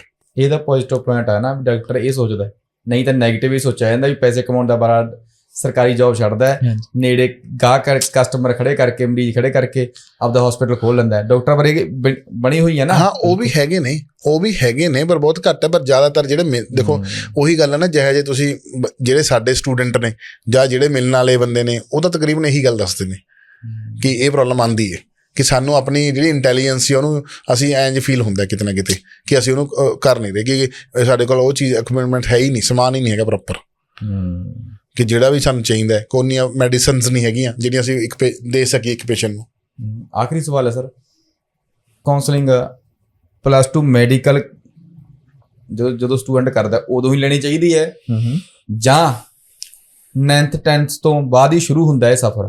ਕਿਉਂਕਿ ਜਿਹੜੇ ਬੱਚੇ ਨੂੰ ਪਤਾ ਹੈ, ਜਿਹੜੇ ਪੇਰੈਂਟਸ ਨੂੰ ਪਤਾ ਡਾਕਟਰੀ ਕਰਾਉਣੀ ਅਸੀਂ ਨੇ, ਤੇ ਮੌਕੇ ਤੇ ਕਾਉਂਸਲਿੰਗ ਭਾਲਦੇ ਨੇ। ਇਹਦੇ ਨਾਲ ਬਿਹਤਰ ਇਹ ਵੀ ਕਿੱਥੇ ਮੈਡੀਕਲ ਦੀ ਪੜ੍ਹਾਈ ਕਰਾਈਏ, ਕੀ ਬੈਸਟ ਆਪਸ਼ਨ ਹੈ, ਕੀ ਕਰਨ ਦੀ ਲੋੜ ਹੈ, ਕਿਵੇਂ ਮਾਰਕਿੰਗ ਰੈਂਕ ਅੱਗੇ ਵਧੂਗਾ, ਉਹ ਫਿਰ ਪਹਿਲਾਂ ਹੀ ਤਿਆਰੀ ਕਰ ਲੇ। ਬਿਲਕੁਲ, ਜਿਵੇਂ ਤੁਸੀਂ ਕਹਿੰਦੇ पोस्ट ग्रेजुएट ਦੀ ਤਿਆਰੀ ਕਰਨ ਵਾਸਤੇ ਪਹਿਲਾਂ ਹੀ ਤਿਆਰੀ ਕਰ ਲਓ। 100% बिल्कुल, बहुत बेहद मतलब बहुत अहम सवाल है ये पेरेंट्स के लिए जो मेडिकल की प्रिपरेशन कर रहे हैं बच्चे को। एक्चुअली बच्चे को 9th 10th में ही काउंसलिंग के लिए इवन 9th में जाना चाहिए, क्योंकि मैं आपको जस्ट एक एग्जांपल बताता हूँ। बहुत सारे ऐसे स्टेट हैं जहाँ पे कम नंबरों पे भी गवर्नमेंट कॉलेज मिल सकता है, लेकिन वहाँ की कंडीशन क्या है, या तो आपके पास उसका डोमिसाइल होना चाहिए या आपकी 10th 11th 12th उस स्टेट से होनी चाहिए। पंजाब उसमें तो पहले हल कर लो है ना। हाँ जी बिल्कुल, क्योंकि जिसका फर्क है ना, यही तो एक्सपर्टीज है सर। सिंपल सी चीज है, आज की डेट में हर कोई काम कर रहा है, लेकिन फास्ट करने का और सही तरीका करने का है ना। कंप्यूटर क्यों यूज करते हैं? क्योंकि लिख के तो मैं भी बना लूं, लेकिन हिसाब के लिए कैलकुलेटर क्यों यूज कर रहे हो? क्योंकि वो ज्यादा एक्यूरेट है। सेम चीज है सर, अगर आप 9th 10th में काउंसलर के पास पहुंच गए, सही काउंसलर जो जेन्युइन काउंसलर है, वो आपको ये भी सलाह देगा कि सर 10th 11th 12th इस स्टेट से कराओ, उत्तराखंड से कराओ, पंजाब से कराओ, जहां पे बेनिफिट्स हैं। पंजाब और उत्तराखंड एक ऐसे स्टेट हैं जहां पे कम नंबरों पे भी आपको गवर्नमेंट कॉलेज मिलेगा, प्लस पंजाब में सेमी गवर्नमेंट मतलब प्राइवेट कॉलेज में भी कम फीस वाले सीट्स भी हैं, गवर्नमेंट कोटा की सीट्स बोलते हैं। तो वहां पे हम गाइड करते हैं कि जी 10th 11th 12th बहुत ऐसा बच्चा है जो मेरा छोटा सा करियर है करियर ये काउंसलिंग में, लेकिन मेरे थ्रू बहुत सारे ऐसे पेरेंट्स हैं जिन्होंने ये डिसीजन लिया और आज बहुत खुश हैं कि जी पैसे भी कम खर्च हुए, स्टेट भी अच्छा मिला, कॉलेज भी अच्छा मिला, नंबर कम आए तो भी। तो 9th 10th से ही शुरू हो जाना है सर, क्योंकि देखो आपको कहीं ना कहीं बजट प्लानिंग भी करनी है, छोटा मोटा पैसा तो इन्वॉल्व होता नहीं है। अगर आपके पास अंडरस्टैंडिंग नहीं है तो 300 नंबर पे बच्चा 1 करोड़ रुपए भी पे कर रहा है, एक बच्चा है जो 60 लाख में भी MBBS कर रहा है। क्या फर्क पड़ा उसके? ये 40 लाख रुपए का क्यों? क्योंकि उसके पास ढंग का काउंसलर नहीं था, वो कोई सा भी कॉलेज से लेकर के चला गया। तो ये सेम चीज है कि 600 नंबर पे आप हो सकता है ड्रॉप कर जाओ, 600 नंबर पे हो सकता है मेडिपीडिया आपको एक ऐसे कॉलेज में भेजे जहां पे आप बेस्ट डॉक्टर बनोगे अपनी लाइफ में कहीं, और आगे भी करियर साल भी नहीं खराब करोगे। तो काउंसलर तो सर देखो चाहिए हर जगह, जैसे आज की डेट में हर फील्ड में हो गए ना, मेडिकल काउंसलिंग तो सबसे ज़्यादा ज़रूरी है, क्योंकि सर देखो डॉक्टर जो है ना एसेट है कंट्री का। मैं और आप तो फिर भी का एसेट है, डॉक्टर ने जानें बचानी है कंट्री के लोगों की। तो डॉक्टर ही अगर ढंग का नहीं बना, या डॉक्टर के माता पिता को अगर काउंसलिंग सही नहीं मिली, तो डॉक्टर कहाँ मिलेगा ढंग का? जी जी। कल को मुझे आपको ट्रीट करने वाला कौन है? अगर हम अपने पर्सनल फायदे की भी बात करें, उससे भी हमें सही तरीके से गाइड करना चाहिए। क्योंकि हमारे घर में कोई बीमार हुआ, कोई डॉक्टर ट्रीट कर रहा है और उसको नॉलेज नहीं है। क्यों नहीं है? क्योंकि वो गलत कॉलेज गया। गलत कॉलेज क्यों गया? क्योंकि उसको किसी ने गाइड नहीं किया सही तरीके से। जी जी जी। तो शुरू तो वहीं से हो जाता है सर। ਦੇਸ਼ਾਂ ਵਿਦੇਸ਼ਾਂ 'ਚ ਵੱਸਦੇ ਪੰਜਾਬੀਓ, ਤੁਸੀਂ ਸੁਣਿਆ ਮੈਡੀਪੀਡੀਆ ਦੀ ਟੀਮ ਸ਼ਾਸ਼ਵਤ ਜੀ ਨੂੰ, ਅਨਮੋਲ ਗੁਪਤਾ ਜੀ ਨੂੰ। ਅਸੀਂ ਜਿਹੜੇ ਦੌਰ 'ਚੋਂ ਗੁਜ਼ਰ ਰਹੇ ਹਾਂ, ਅਸੀਂ ਬਾਖੂਬੀ ਜਾਣਦੇ ਹਾਂ ਕਿ ਬੱਚੇ ਸੁਸਾਈਡ ਤੱਕ ਪਹੁੰਚ ਗਏ ਨੇ। ਉਹਦੇ ਕਾਰਨ ਇੱਕੋ ਹੀ ਹੈ ਕਿ ਅਸੀਂ ਕੈਰੀਅਰ ਗਾਈਡੈਂਸ ਤੋਂ ਬਹੁਤ ਦੂਰ ਖੜੇ ਹਾਂ। ਅਸੀਂ ਆਪਣੇ ਬੱਚੇ ਦਾ ਇੰਟਰਸਟ, ਅਸੀਂ ਆਪਣੇ ਬੱਚੇ ਦਾ ਭਵਿੱਖ ਆਪਣੇ ਆਪ ਤੈਅ ਕਰਨਾ ਚਾਹੁੰਦੇ ਹਾਂ। ਅਸੀਂ ਇੱਕ ਚੀਜ਼ ਦੇ ਐਕਸਪਰਟ ਹੋ ਸਕਦੇ ਹਾਂ, ਪਰ ਉਸ ਫੀਲਡ ਦੇ ਐਕਸਪਰਟ ਸਾਨੂੰ ਲੱਭਣੇ ਪੈਣੇ ਨੇ। ਜੇ ਤੁਹਾਡੇ ਬੱਚੇ 12ਵੀਂ ਕਰ ਰਹੇ ਨੇ, ਜਾਂ ਇਹ ਕਹਾਂਗੇ ਕਿ 9ਵੀਂ 10ਵੀਂ 8ਵੀਂ, ਅਸੀਂ ਸੋਚਣਾ ਸ਼ੁਰੂ ਕਰ ਦਿੰਦੇ ਹਾਂ ਕਿ 12ਵੀਂ ਤੋਂ ਬਾਅਦ ਸਾਡੇ ਬੱਚੇ ਦਾ ਭਵਿੱਖ ਕਿੱਥੇ ਜਾਊਗਾ। ਉਹ ਲੋਕ ਵੀ ਇੱਥੇ ਹੀ ਮਿਲਦੇ ਨੇ ਕਿ ਨੌਕਰੀ ਦੀ ਤਲਾਸ਼ ਦੇ ਵਿੱਚ, ਭਵਿੱਖ ਦੀ ਤਲਾਸ਼ ਦੇ ਵਿੱਚ ਬਹੁਤ ਮੁੰਡੇ ਕੁੜੀਆਂ ਓਵਰੇਜ ਹੋ ਜਾਂਦੇ ਨੇ। ਉਹਨਾਂ ਨੂੰ ਪਤਾ ਹੀ ਨਹੀਂ ਲੱਗਦਾ ਅਸੀਂ ਜ਼ਿੰਦਗੀ 'ਚ ਕਰੀਏ ਕੀ। ਜੇ ਤੁਹਾਨੂੰ ਲੱਗਦਾ ਹੈ ਕਿ ਤੁਹਾਡੇ ਬੱਚੇ ਦਾ ਭਵਿੱਖ ਚੰਗਾ ਹੋਵੇ, ਮੈਡੀਕਲ, ਨਾਨ ਮੈਡੀਕਲ ਜਾਂ ਹੋਰ ਉਚੇਰੀ ਸਿੱਖਿਆ ਤੁਸੀਂ ਹਾਸਲ ਕਰਨਾ ਚਾਹੁੰਦੇ ਹੋ, ਕਰਵਾਉਣਾ ਚਾਹੁੰਦੇ ਹੋ, ਤਾਂ ਤੁਹਾਨੂੰ ਮੈਡੀਪੀਡੀਆ ਦਾ ਨੰਬਰ ਸਕਰੀਨ ਤੇ ਚੱਲ ਰਿਹਾ ਹੈ। ਤੁਸੀਂ ਬੇਝਿਜਕ ਹੋ ਕੇ ਸਾਡੇ ਭਰੋਸੇ ਦੇ ਉੱਤੇ ਤੁਸੀਂ ਇਸ ਟੀਮ ਨੂੰ ਮਿਲ ਸਕਦੇ ਹੋ। ਚੰਗਾ ਲੱਗਿਆ ਤਾਂ ਇਸ ਪੋਡਕਾਸਟ ਨੂੰ ਸਾਂਝਾ ਜ਼ਰੂਰ ਕਰਿਓ। ਜੁੜੇ ਰਹੋ ਸਰਲੇਖ ਦੇ ਨਾਲ।